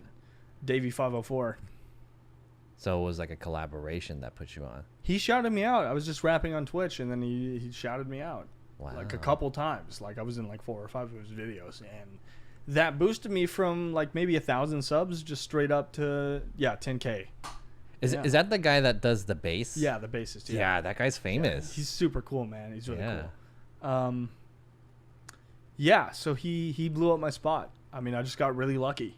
Happened to be in the right place at the right time, and just went up from there. Yeah. I don't know, but that's kind of why I like being like a creative streamer too, is because like I can take that skill that I stream and use it in other aspects of my life. You know, because for me, gaming is like, what are you really gonna do with gaming? You know, like I mean, you could go esports, and that's pretty much it. Maybe you can boost other people, but it's very hard to make a career out of. Okay. And that's why I wanted to like rap and stuff. It's like I can take this and turn it into a thing on its own. Like I like to diversify like that. You know, I always want there to be ways I can take what I'm doing and apply it to other things and kind of learn and gather shit from there. When it comes to grabbing content from my Twitch streams, especially with IRL, I mean, you just meet weird people, and sometimes I rap with weird people, and I just like to take that and then blast that one clip out to like all platforms. Put it on Twitter, put it on Instagram, put it on TikTok. And that's kind of how I diversify that, And one thing for new people, or people who want to be creators, shorts and reels, which are basically knockoff TikTok, right, are pretty big right now. And have you found success with using those, or have you used those and have you found success with using those? Kind of. I've had it before. You Okay. can hit the algorithm and it will go really well. Like I got one with like 10K plays or something. Dang, But 10K. that was a while ago. Okay. Honestly, it's just about fucking grinding. Same with TikTok. Like I've been on TikTok a lot more recently, and I had a clip get like 320,000 plays. Holy like that. crap, that's a ton. But I added absolutely no value to it. It was just me reacting to something. I was just like, and everybody's like, wow. And then some people were like, you add no value to this. And I'm like, yep. Some guy commented, he's like, get a real skill. And I'm like, you obviously haven't watched my rap stuff, man. But it's just about consistency and timing and luck. A lot of luck. A lot of luck. Because like I posted at least 50 TikToks in between then and now, and none of them have blown up. Got it. They all stay around like 200 views, something like that, which for TikTok is not much. Definitely TikTok is, especially like all of these platforms are something that you have to dedicate yourself to. Yeah. And at this point, you would consider yourself like a streamer first, right? Yeah, I mean, streaming is my life. Yeah. Yeah, I mean, like everything I do in my life is based around stream, essentially. Like, streaming is what I enjoy to do, and I could easily see myself streaming for the rest of my life. Jeez, rest of your life? Yeah, I love it, man. I love it. I wouldn't even do anything like that. I don't know if I would stream for the rest of my life, but anyways, that's pretty interesting. Yeah. DJ Ozcali is asking if you know a singer named Zakari. Zakari did a thing with Kendrick, I think. Yeah. But that's pretty much all I know about him. Yeah, I mean, streaming, like, I don't know, my mind's always on streaming. It's like, I go to a cool place, I'm like, I could stream here. Or what am I going to do for stream tomorrow, just in kind of a general gist. shit like that. Who can I work with? Who else out here is a streamer that I can do videos with? And like, I don't know. Yeah, I mean, as we were talking about like diversifying and doing what to do, like recently I got a show with this rapper. I had been doing some BTS for another guy, and I was like, fuck it, I'll stream it. So me and him would like just basically walked around, took photos and videos on stream, and we ended up at a dispensary, and I was doing footage there, and ran into this other guy named Little Surf, and he's like, yo, I'm gonna do a show, I need photography, video. And I was kind of like, yeah, cool, whatever. Like, I didn't think it would happen. Then last minute he hits me up, like literally like an hour late. He's like, come through the show. And I'm like, oh, okay. So I went there with stream, and I got to go like behind the scenes of the show and take photos and videos during stream, which was really cool. So yeah, I don't know. I'm trying to get into that, like incorporating my photography into my stream. And that's very interesting. So it sounds like you had like you had a rapper friend. Was he a rapper friend? The one that you said in the beginning? Yeah. You had a rapper friend that you were already involved with, and you wanted to do some type of other work that was not streaming, right? Like photography or something like that. And then you just brought on the stream to be like a vlog kind of sense, or like this is your journalism of this third thing that you're doing. Exactly. Yeah. Yeah. Totally. And then it led to other like bigger things. Basically. Yeah. And that's the story that it came in. Yeah. Yeah. So that's kind of cool that you're sharing it like that. Yeah, and I mean, I don't know. My goal with like why I bought the fucking expensive stream setup that I did is because my end goal is to travel the world. You know, whether it be me touring with rap, whether it be DJing, or doing photography. Now that I've added that to my roster, I want to stream it. Yeah. You know, like I want to explore the world. You know, me and you see all these other streamers we know. Cook Sucks. Just go to fucking Korea. Yeah. Just go and stream in Korea, and I think that's dope as fuck. Like, do you think your life, in general, maybe like not right now, but just in general, is relatively pretty interesting that you would want to document it in this way? Like your life is interesting enough that you would like to share what you're doing. Honestly, yeah. I mean, I'm just a weird dude. Like I do weird like the experiences shit. I meet weird people. Yeah. You feel like the experiences that you have and the things that you do, people would find that entertaining in some way. Yeah, totally. Or interesting. I mean, just drive me fucking crazy. This sauce we got for the pizza, it tastes so familiar, but I have no clue what it is, and it's freaking me out. I'll ask them next time. I'll ask them. What's some fucking sauce, bro? Yeah, I mean, yeah. I feel like I'm a bit of a narcissist, yeah. In a sense, you know, I mean, that kind of goes in the territory with Twitch streaming, you know, is like, you think you're interesting enough to broadcast yourself and your life, which is not necessarily a bad thing, you know, but I feel like, yeah, there certainly is a like, I'm putting myself and my life out here to the world, watch me, kind of thing to it, which is, you know, I wouldn't even necessarily say that's an unhealthy thing. But I definitely have it to the point where I'm like, yeah, like I want to go and be interesting, and I feel that I'm an interesting person, and et cetera, you know? So would you say you have any goals with their stream? Like you mentioned you want to travel. Is that like a goal of your stream? Huge goal. Yeah. Huge goal. Where do you want to travel to? I don't know about this. Yeah, I'm sorry. I forgot it. No, it's funny as hell. Yeah. Where would I want to travel? So, I don't know. Go to interesting places in Europe and meet strangers there, and like Asia. Where's your number one place that you would want to travel on stream? Probably Korea. Given the chance. Korea would be sick. Korea. Yeah. That'd be dope. And I know it's possible because all these other streamers do it. Rex Interesting. Cook. Would you be interested in trying to locate your blood family members in Korea? Yeah, but probably not on stream. Probably not on film. Interesting. Because I mean, most adopted people have the opportunity to, or at least in my case, find their birth parents And I do have that opportunity. I'm still waiting on that till the moment I think it's right. Yeah. For me, that's when I'm successful. Because I just want to show them, like... And that probably drives a good portion of why I want to stream and make music and everything. Is like, I want to prove that they didn't send me to America for no reason. You know?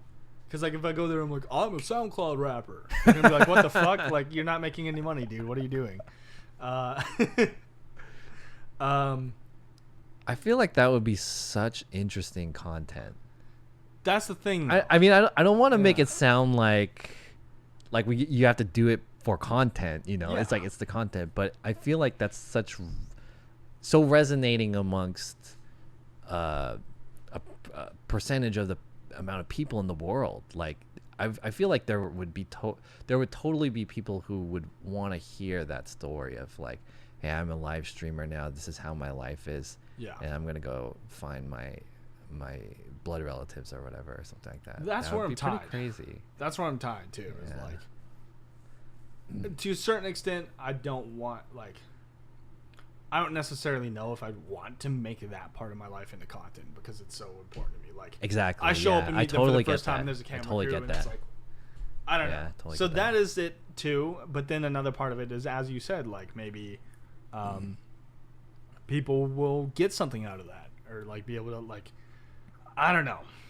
That's a weird one. It's definitely like a very internal thing that you have to consider. But I mean, yeah, just thinking about it seems like so compelling. My thought is maybe after I meet them for the first time, then maybe I'll do like a thing with them. I'll be like, these are my birth parents, like, and be like, I didn't want to put me first meeting them on camera because that's fucking like, I don't know.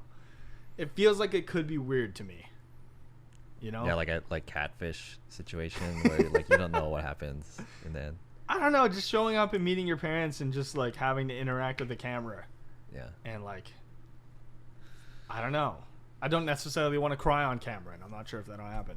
Even though I don't cry because I'm a fucking ex, dude. My boss. My fucking ex, dude. I don't know. It's just a weird one. Okay. Yeah. You don't need to make a decision or anything like that, but I guess that's just pretty interesting to talk about. Okay, let's go on to kind of the latter parts of this. I as a service to the IRL streaming community, I think it's pertinent that we talk about your IRL streaming setup. You done with the pizza? I'm okay off the pizza. Do you want more pizza? No, I'm just gonna put it off the side. I'll have one piece and we'll have one piece. But let's talk about your setup first. How about that? I'm just gonna put this off to the side so that we have some space. Whoa. We got the Gucci bag. The fuck, you know. So this is the part of the show where I want kind of people who are interested in knowing about IRL streamers and IRL streaming. Yeah. I think this is the part that kind of inspires people, in my opinion. Just like, oh, this is how they work, right? This is how it is. So we might want to switch to this medium, the middle camera. This one? You'd prefer this one? I think this one's a little bit better. Oh yeah, that one's better. Okay, cool. Yeah, for sure. Okay, Jim. Yeah, so this is my backpack. This is what I carry on my back every day. It's very fucking heavy. I feel like you had a bigger backpack before. I don't think so. No? Okay. No, I think this is always the one that I had. It's mesh because it needs to be breathable because this router can overheat. It's a pain in the ass. My cable management right now is terrible because I had an issue with the cable yesterday where it just completely... I'm going to judge your setup right now. I have like a grading card. John actually helped me with this. Did I? Yeah, you told me to get the grid it as well as these routers, I think. I don't remember doing that. But you have the grid it, right? I do, yes. Yeah, okay. I think I actually asked you for that, when I first started out. All right, show it off. I used to do just phone streaming, but then I decided to upgrade to this. Careful with the cables and everything. Well. Yeah. Sorry about that. So, there is my routers and everything like that. I have two routers over here. This top one is like T-Mobile. This one's Verizon. And then I have a third router right here, which is AT&T. This is a USB modem. Yeah. Yeah, and these are the two typical Verizon 8800Ls. Dude, my cables are so fucked up. Along with the live view. Yeah, that's the live view right there. That's like the standard. Well, there's no other alternative for right. actual IRL camera streamers. And so what this does is this guy takes data from all three of those and puts it into one signal. Then it takes the camera and feeds it into there and then broadcasts it out. Exactly. Yeah. So it's like what connects everything together, basically. What else you got in here? Anything that is there anything in your backpack that you can't show on stream? No. Okay. This is the big ass battery. It's the standard. Typical. Yeah, it's fucking heavy as hell. What is it, like 5 pounds? Maybe, yeah. I would say so. Probably. It is relatively heavy. It's very heavy. It's very heavy. It's such a pain in the ass. Okay. So you have all that in your front pocket. Do you have any personals, everyday carries, some EDCs in here? I see normally, kind of, maybe? Nail trimmer or something. Not like a whole lot. No. You have shoelace here for some reason.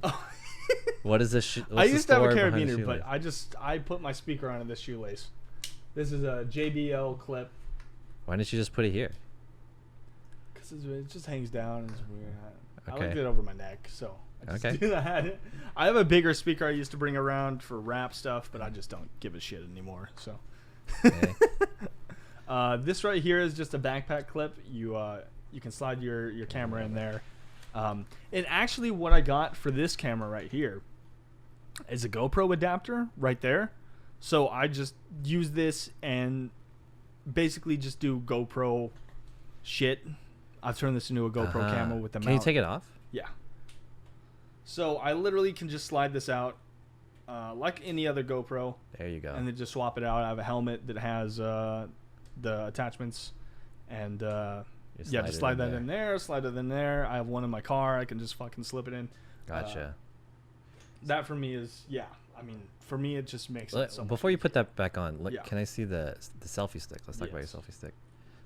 Guys, and I have a cable holder too right here in the back, so that way if I pull it, the cables don't detach or anything like that. Good safety measure. Very fucking expensive. Look at this guy's selfie stick and how huge this selfie stick is. So this is his setup right here. 2.77 pounds for the battery.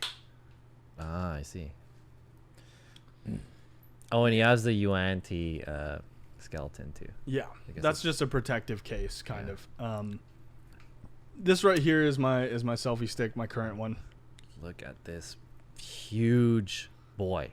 This right here is actually, you can take that off. Oh yeah, you can remove this. I guess this is the tripod. Yeah. Thing that you can just prop up like that. Exactly. But this is the shortest you can make this thing, right?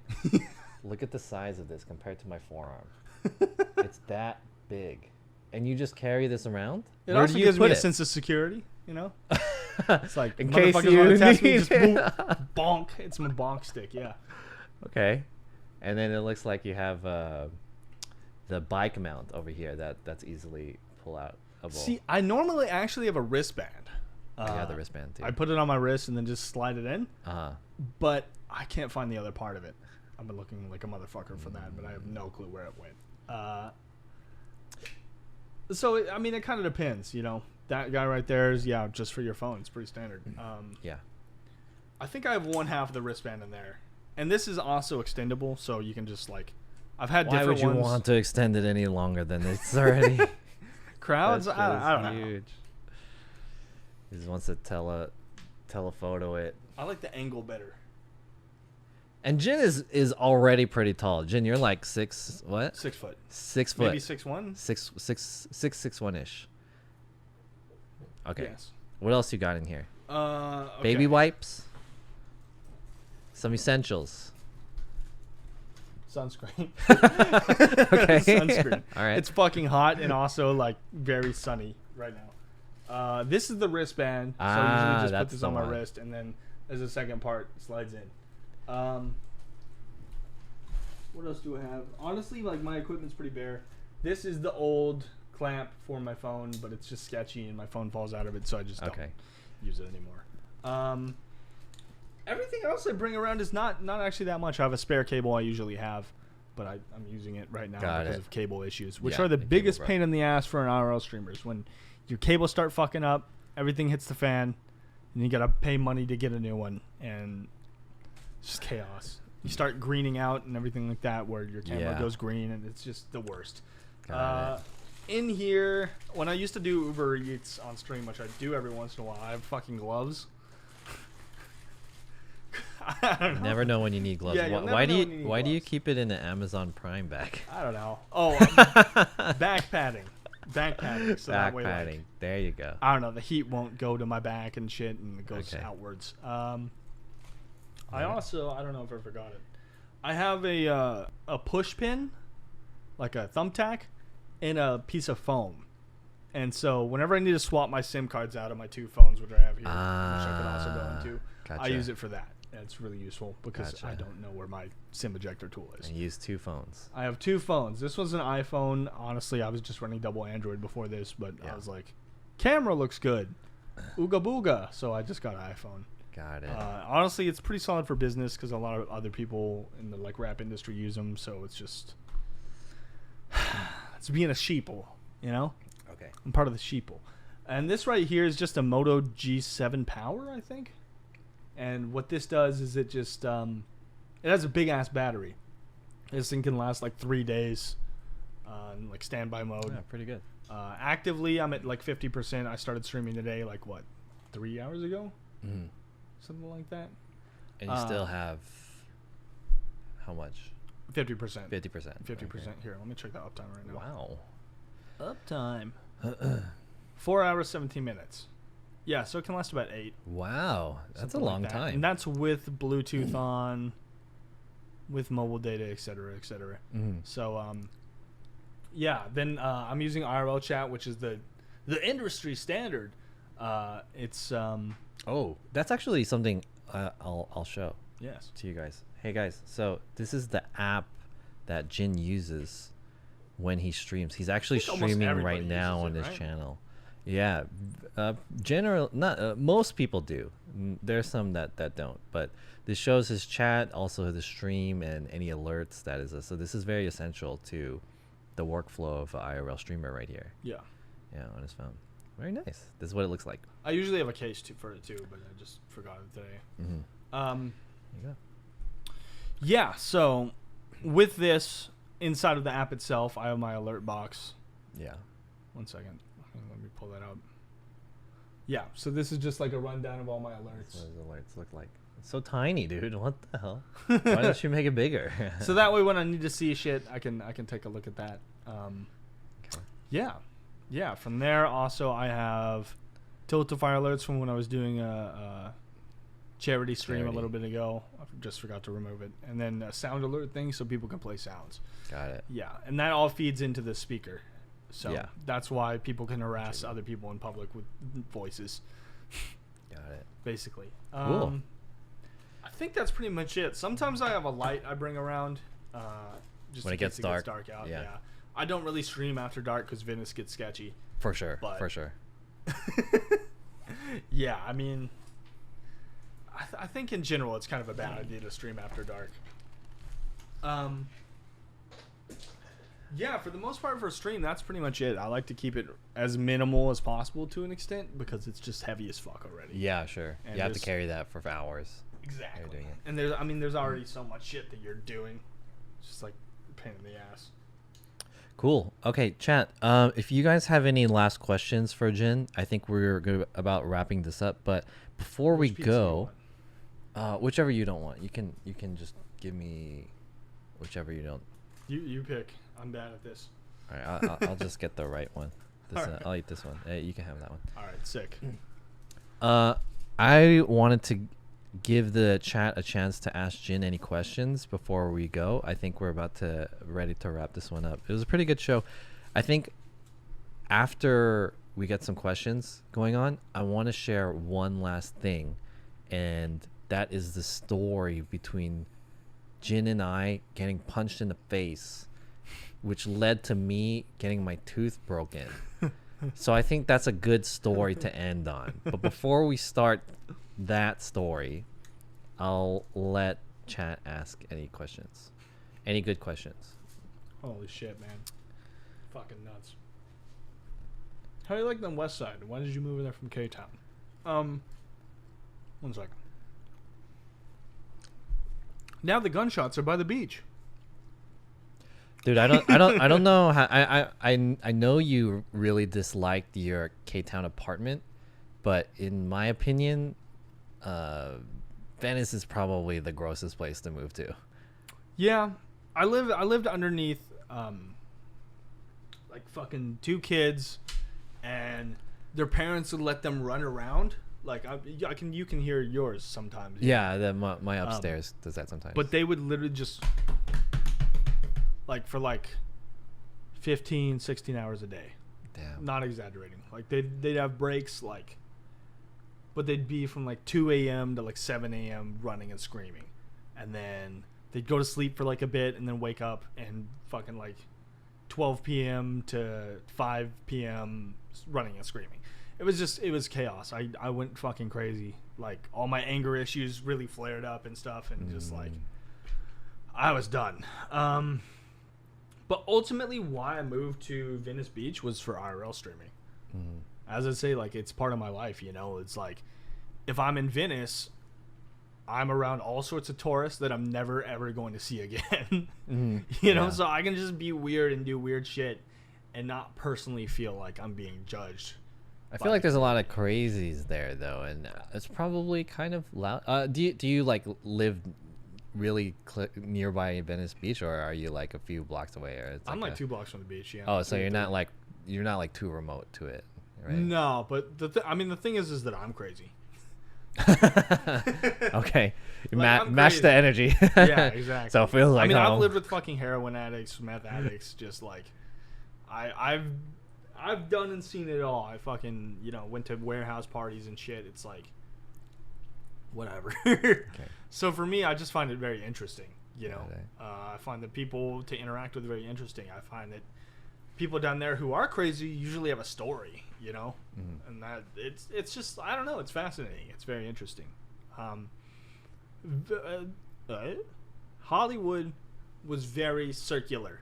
You walk down one block, you come back, and then you walk the block again, and with Venice they have that, but then also like 2 miles down it's like Santa Monica. True. There's all sorts of malls and shit right by there, and just like, I don't know, it is some of the same thing where it's just like a circle, but I just feel like it's more interesting. Like you're by the beach, there's sun out, people feel like they can go crazy. So it's interesting. I saw some good questions. Are there any other streamers that you would like to connect with and collab? Says Hilario Garcia. Nest and jonsf. That's a do you have any like Tech dream ones? Tech Tourist would be sick to meet up with. I've never met him. Okay. Relic was in town, but I missed him. Jake and Bake. I fucking love Jake. I stream sniped him once. It was a fun time. I remember that. Yeah, I like rapped for him. How was Jake his reaction? He's really chill. He liked it? Yeah, he was really chill, yeah. Jake just seems like a cool guy. He's always doing weird, interesting stuff, and he always has weird, interesting things to do. And he's just, I don't know, he's a kind guy. So yeah, I'm a Jake fan. Actually, Jake sniped me. Really? When I was in Korea. Huh? Yeah. Huh. We both, I went to Korea for G-Star in 2017 or 18, I can't remember the year exactly. And then Jake was there too, streaming, and then he saw me with the backpack. And in Korea, not many people had the backpack. Stream and like... No, he just saw me, and I had my camera on, and then he sniped me. That was interesting. Yeah, Joey Chaotic. Joey's great. Andy Milanakis would be fun to stream with. Yeah, he just seems like another crazy, interesting guy. Okay, I have a question. Is there someone that you would want to collab with that's not a streamer? Or not an IRL streamer. Maybe a streamer, but not IRL. Someone out of the realm. Lil Uzi would be fun to collab with. He's just a weird fucking dude, the rapper. Lil Uzi Vert? Lil Uzi Vert. Yeah. He has a diamond in his forehead? Actually, fuck with my crew. He took it out, which makes me think it's not actually. I don't know. I'm not a huge fan of his music. But just watching him on like the Freshman Freestyle Cypher and just like his video and me goes, yeah. He just seems like a weird, goofy guy who just does all sorts of shit. He like gave some kid a scholarship because he came up to him in the mall. He's like, if you get straight grades, I will pay for your college scholarship. He just seems like a cool, weird guy, which I think would be interesting to hang around. That's cute. Tyler the Creator would be interesting. Just somebody who's fucking weird, man. Goes all around the world, does weird shit. That's what I'm trying to go with. Taki asks, are there any other ventures you want to explore? Other ventures. Huh. Like revenue streams or like? It just says ventures. Yeah, I don't know. Any other ventures I'd want to explore? Do you have any other endeavors? Just keeping this photography thing up, honestly, or touring, or anything that I'm currently working on, just to the point where it's successful.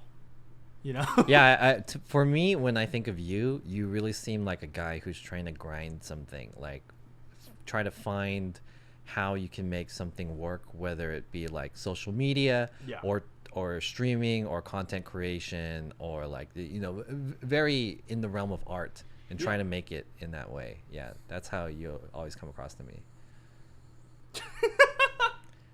Oh, shit. I just started making actually react to YouTubes. Oh, really? Yeah. Like, oh my God, I can't believe, just like you watch a video with somebody interesting in it and you're like making jokes and stuff like that. I think it's very interesting. And I don't know. I just released my first one like today and I had a good time editing and everything like that. So that's cool. I love for there to be a background passive YouTube income. That'd be sick because then I could just do whatever I want. Yeah, it seems to me you're kind of in there with grinding the YouTube, and that's really smart because, in my opinion, I think that YouTube is that is the ticket for content creators. It's not necessarily live streaming, and it's not Twitch. That's another thing too. If it's easy to blow up, well, not blow up on YouTube. It's easy to convert YouTube watchers to Twitch. Very easy. It's hard to convert Twitch streamers or Twitch viewers to YouTube. I feel because Twitch viewers want to see live in the action, interact. YouTube wants to just fucking chill. Got it. And so I don't know. I have a friend who's like an ASMR streamer, or ASMR YouTuber, who got really fucking big. Like she's somebody from my hometown. She has like 100K, something like that subs. And then she brought those over to Twitch, and she had like hundreds of people watching her instantly. Damn. So it's like I don't know. It's weird. But I would love for YouTube to work, but it's so hard to blow up because of algorithms and so much oversaturation. Ness says, any tips for someone who wants to get into growing as an artist? As an artist? Yeah. Just do it. I mean, that's such simple, like... That's a very generic thing to say. Yeah. Yeah. I mean, it depends on what kind of art you want to do, but if you want to do art, do it. Put in your fucking 10,000 hours, something like that. Because, like, I don't know. When I was in music school, I didn't learn much. Because I went to school for fucking rapping. What are you going to learn? Not much. A teacher told me, you're going to make 1,000 shitty songs, and then you'll make one okay song. You'll make 1,000 shitty songs, 100 okay songs, then you make a good song. And then you'll make fucking, on and on and on until you have that song that's great. Got it. And... it's kind of like putting in the work. It's putting in the taxes in order to hone your craft and find where you really want to go and be there. Yeah. So that's what I mean when I say do it. Just like, you just got to get it done, man. You can't be a great artist if you never draw. Like even if it looks shit at first, persist, keep going. Being an artist is kind of an addicting, gambling thing. It's like out of the millions of people that want to be famous, I'm going to be the one. So it's not easy, but it's just the only one way to find out. In the end, basically what you're saying, it's kind of like it's a hustle and it's a grind. Yep. It becomes a numbers game at that point. Yes, it does. Where you just got to put it out. Yeah. And a luck game. Yeah. And then I would imagine that it's a lot of failing involved. Yes. In order to get it correct. Totally. Yeah. A lot of connections too. Connecting yourself to people. Like that's one thing I do on Twitch really well when I'm streaming. What do you mean by connecting to people? Like connecting on a personal level or connecting people? Hey man, what's your Instagram? Like just walking up to people, talking to them, and then being like, yo, let me give you up on Instagram. Like that's how I met that's how I've gotten a ton of opportunities, honestly. Like with Little Surf, the rapper who invited me to his show. I was literally like, yo, what's your Instagram, man? And we exchanged things, and then that led to me actually being at a big show with other big rappers, and me getting their number from that, and just kind of, I don't know, just making friends, because you never know who does what and where it could lead you in life. Got it. And being of service too, like bringing something to the table. For example, photography will help you a lot more than just hanging out, you know?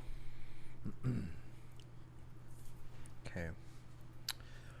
The soda's frozen, by the way. That's why. Yeah. Somebody's asking what's Not up. gonna get to it. The soda was frozen, which is hilarious, and that's why it keeps overflowing. Would I ever buy a $9 soda? No way. I'm fucking poor or stingy, or both. All right, let's kind of wrap this podcast up, and we'll end it on this story that we have, that it was an experience that Jin and I had together, and I think that it was more of an experience for me because it ended up becoming a multi-month experience for me. Dude, you really postponed that. And also, but it was kind of like a life experience at that point. Yeah. And also, it's approaching kind of the 1 year anniversary of this. So this happened last year, July 4th, and we were invited to a block party that happened nearby Steph Lee's house. So it's, in front of Steph Lee's house, there was like a crazy party or something. So we were all there, and it was, this whole block had shit tons of fireworks. Yeah, they spent at Yeah. least. We did it. We Oh, did you it, got guys. it. Nice. Good. We did it. Good It shit. happened. You got it. You got it. Yeah, I mean, they had like easily $5,000 worth of fireworks. They had like a truck loaded. There was one house that had a truck load of fireworks. Loaded. A whole truck, Yeah. like from bottom to the top, whole truck loaded. And there are other houses around on that same block and on adjacent blocks that also had fireworks too. So it was all shit going on. Yeah. It was a first experience for me because I mean I've seen fireworks before at like fireworks shows and stuff, but I've never been at this like hood street firework thing going on. It's so sketchy. Yeah, it was super sketchy. There was a point in the at the time at the night where the cops came. They came down the street and they stopped in front of the house that had the truck of fireworks. Did they? Yeah, and then the cop came out. So this cop came out, right? And we were like, "Oh shit, we're getting shut down. We're getting shut down. We gotta go. We should leave, right?" So the cop came out, and then the family that was at that house, like the people came up to the cop. They were kind of a little nervous at first, but they were joking. They're like, "Hey, you want some food? You want some blah blah blah blah blah?" Right? They were actually friends. Yeah, it turns out they were friends. And they were like giving him food and drinks and stuff, and everyone was like hugging him and taking pictures with this cop. I was like, what So the bizarre. fuck It is was this? so bizarre. You're in fucking cahoots, dude. I'm digging up a clip right now. I actually have a clip for You have a clip? I can play the clip, actually. I have one of the best clips that I've ever taken before in my life. But I yeah. can play the clip. If you can put it in the chat. Okay, let me Yeah, I'm grabbing this. I could put it on the stream, actually. Trying to figure out where this is. So anyways, Jin kind of alluded to what I'm trying to get at first. How can I do this? 7-4, right? Okay, yeah. So put it in the chat, and then I'll put it on the stream, All right. and I'll keep talking about the story. So at the very end of the night, I was already kind of like tired of all the fire, because in the end it's just like noise and shit going on. It's also really dark too. Yeah. So all you really see is like the flashes of the fireworks. So I was like getting ready to go home, but there was like a taco truck at the end of the street, and I was like, all right, at the end of this stream, let's go check out this taco truck. So we'll go check out the taco truck, and we'll walk down the street. I was like, Jen, you want to come with me? He's like, all right. So we're both streaming. There's a group. There's another house down the street, and there are probably like, there's a whole family and stuff, but there are 4 people who are sitting on on little lawn chairs on the sidewalk. So this is public property, right? And we're walking by, and we're in the street. We're not on the sidewalk because we wanted to walk around them. Then one of them yells at us and he says, "Hey, yo, are you guys YouTubers?" And then we're like, "No, we're live streamers." And then they're like, "Live streamers?" And then we're like, "Yeah, you want to say hi to the stream?" You said that we had like 10,000 watchers. I don't remember what I said. But we walked up to them. That was weird. We walked up to them and then we said, "Yeah, you want to say hi to the stream? I have some viewers from Venezuela or something. Say hi." And like one of the girls was kind of cute actually. So there was 3 girls, one was cute and one that like there's a guy and a girl and they were like boyfriend and girlfriend. Another girl and then a third girl who didn't want to be on the stream. So then she got up and she's like, "Oh, I don't want to be on the stream." So we were talking to the 3 people who were there. Eventually, so as we were talking to them, this 4th guy out of nowhere, he's this huge guy in the darkness. Yeah, just kind of walked up out of nowhere. Just without saying anything, hit Jin. I barely it was out of my view. He hit Jin. I saw Jin like move back. I was like, huh, I turned and then I got hit. And it was a decent knock, right? I was like, oh, fuck. It was this big dude. Like he was fucking big. he was a buff dude. Right. He was a buff dude. He not like, I don't want to say like a buff as in like he's a bodybuilder and he's fit and stuff. He was just big. But he was just a big guy. Yeah, he was a big chunky guy. He probably did a bit of like muscle work, but like for the most part he was just a fucking I don't want to say he was fat, but he was on the chunky side. Anyways, he punched me. He punched Jin, and then he punched me. I reeled back a little bit into the car, and then I realized like, oh shit, I got hit. Like, what the fuck?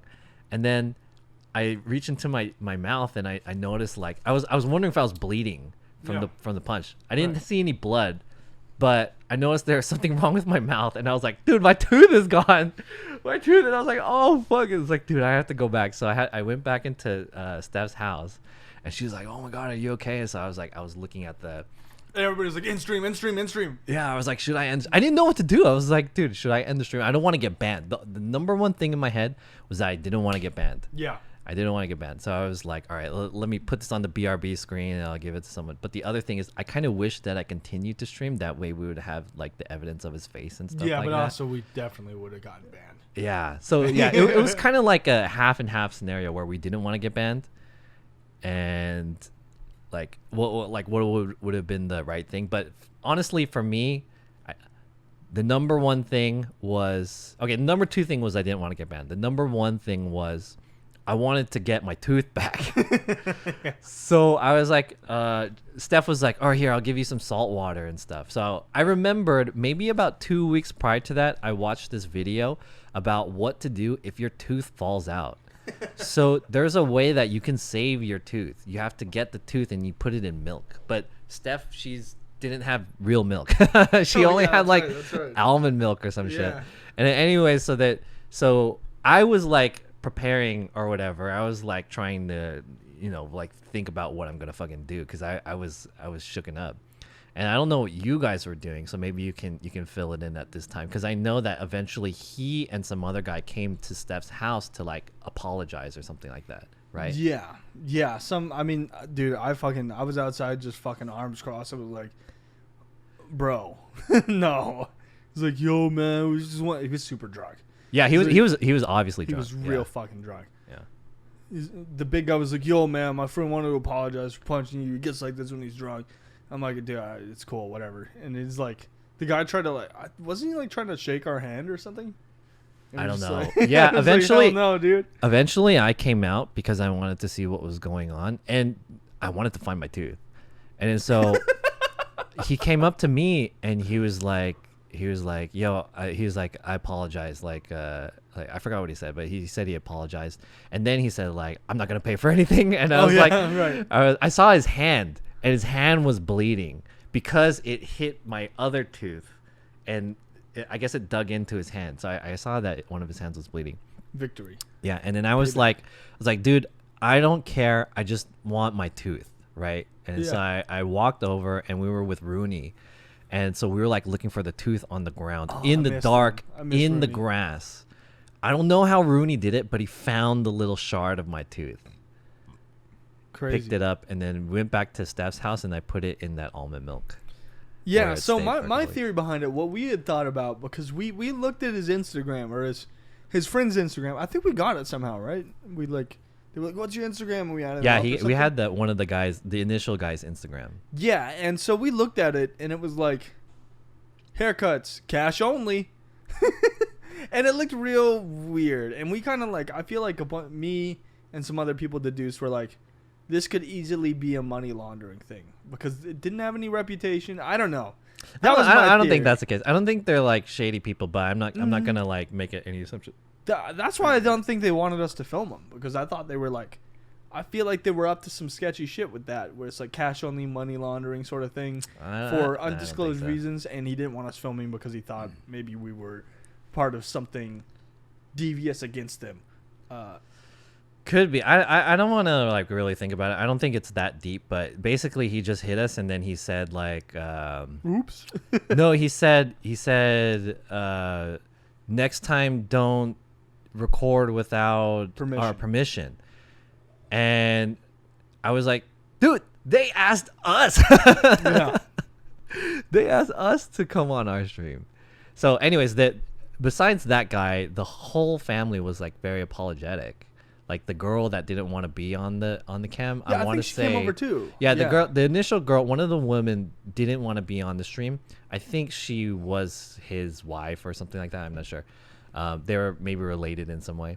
And she apologized. She's like, I'm so sorry. Like, sorry that happened. And all the other people were like, what the fuck? Why would you do that? Like, everyone was like, why would you do that? Anyways. Yeah. Yeah. So if my tooth had fallen out, I don't think it would have been a big deal. But then it cost me like a long time of trying to get this tooth figured out.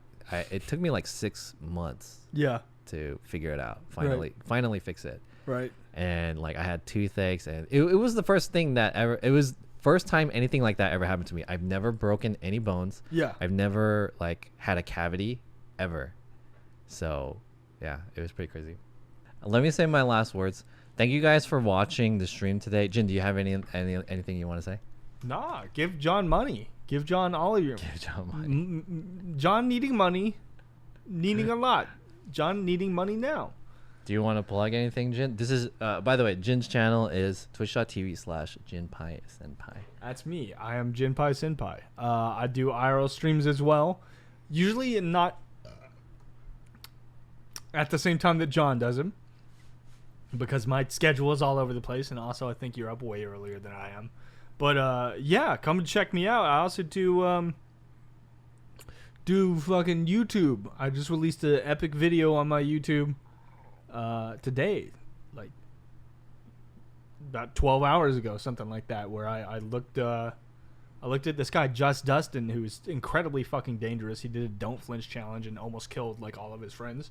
So yeah, feel free to check that out, man. Thank you guys for tuning in. I'm also go by Versake on Spotify. I have almost 1 million, if not 1 million plays on one of my songs. Damn, 1 million. Let me check right Holy. now. I was 4K away 2 days ago. We have hit 1 million. Let's fucking go, dude. Oh, I don't know if you can see that shit. Damn, we hit 1 million. That's fucking crazy. Here. Congratulations, Jin. Oh, sorry. 1 mil. Switched it. That's fucking nuts. Found out on the John SF podcast. Congratulations. Everyone say congratulations, Jin. And also say happy birthday, Jin, because it was Jin's birthday last weekend, right? Yeah, I think so. How old are you now? 24. Only 24? Yeah. Holy shit. Yeah, You're young. I'm like almost 10 years older than you. Wait, really? Maybe 9. Yeah, I'm 30, turning 33. I'm 32. You're young at heart. That's what matters. I'm young from the waist down. I want to say, as I'm trying to find someone to raid, I want to say thank you guys for watching the stream and listening to this podcast. I once again, I want to apologize for all the scuffness that happened at the beginning of the stream. We'll even it out, as time goes on. And yeah, so please follow on whatever platform you're listening to this on, which is first live streamed on twitch.tv/jonsf. Also join the Discord, which is discord.gg/jonsf. Thank you guys for watching this podcast again. I very much appreciate it. I'll try to line up another guest for the next podcast, but I don't know when that's gonna happen. Stay tuned on the Discord, and I'll see you guys next time. Watch John's VOD. Watch John's VOD because he'll have the full podcast on there, and also you're releasing it on YouTube, right? Yeah, at least YouTube. Yeah, at least YouTube. I didn't know. The YouTube is youtube.com/c/jonsf or whatever. yeah. Anyways, have a good one, guys. Shart. I'll see you guys next time.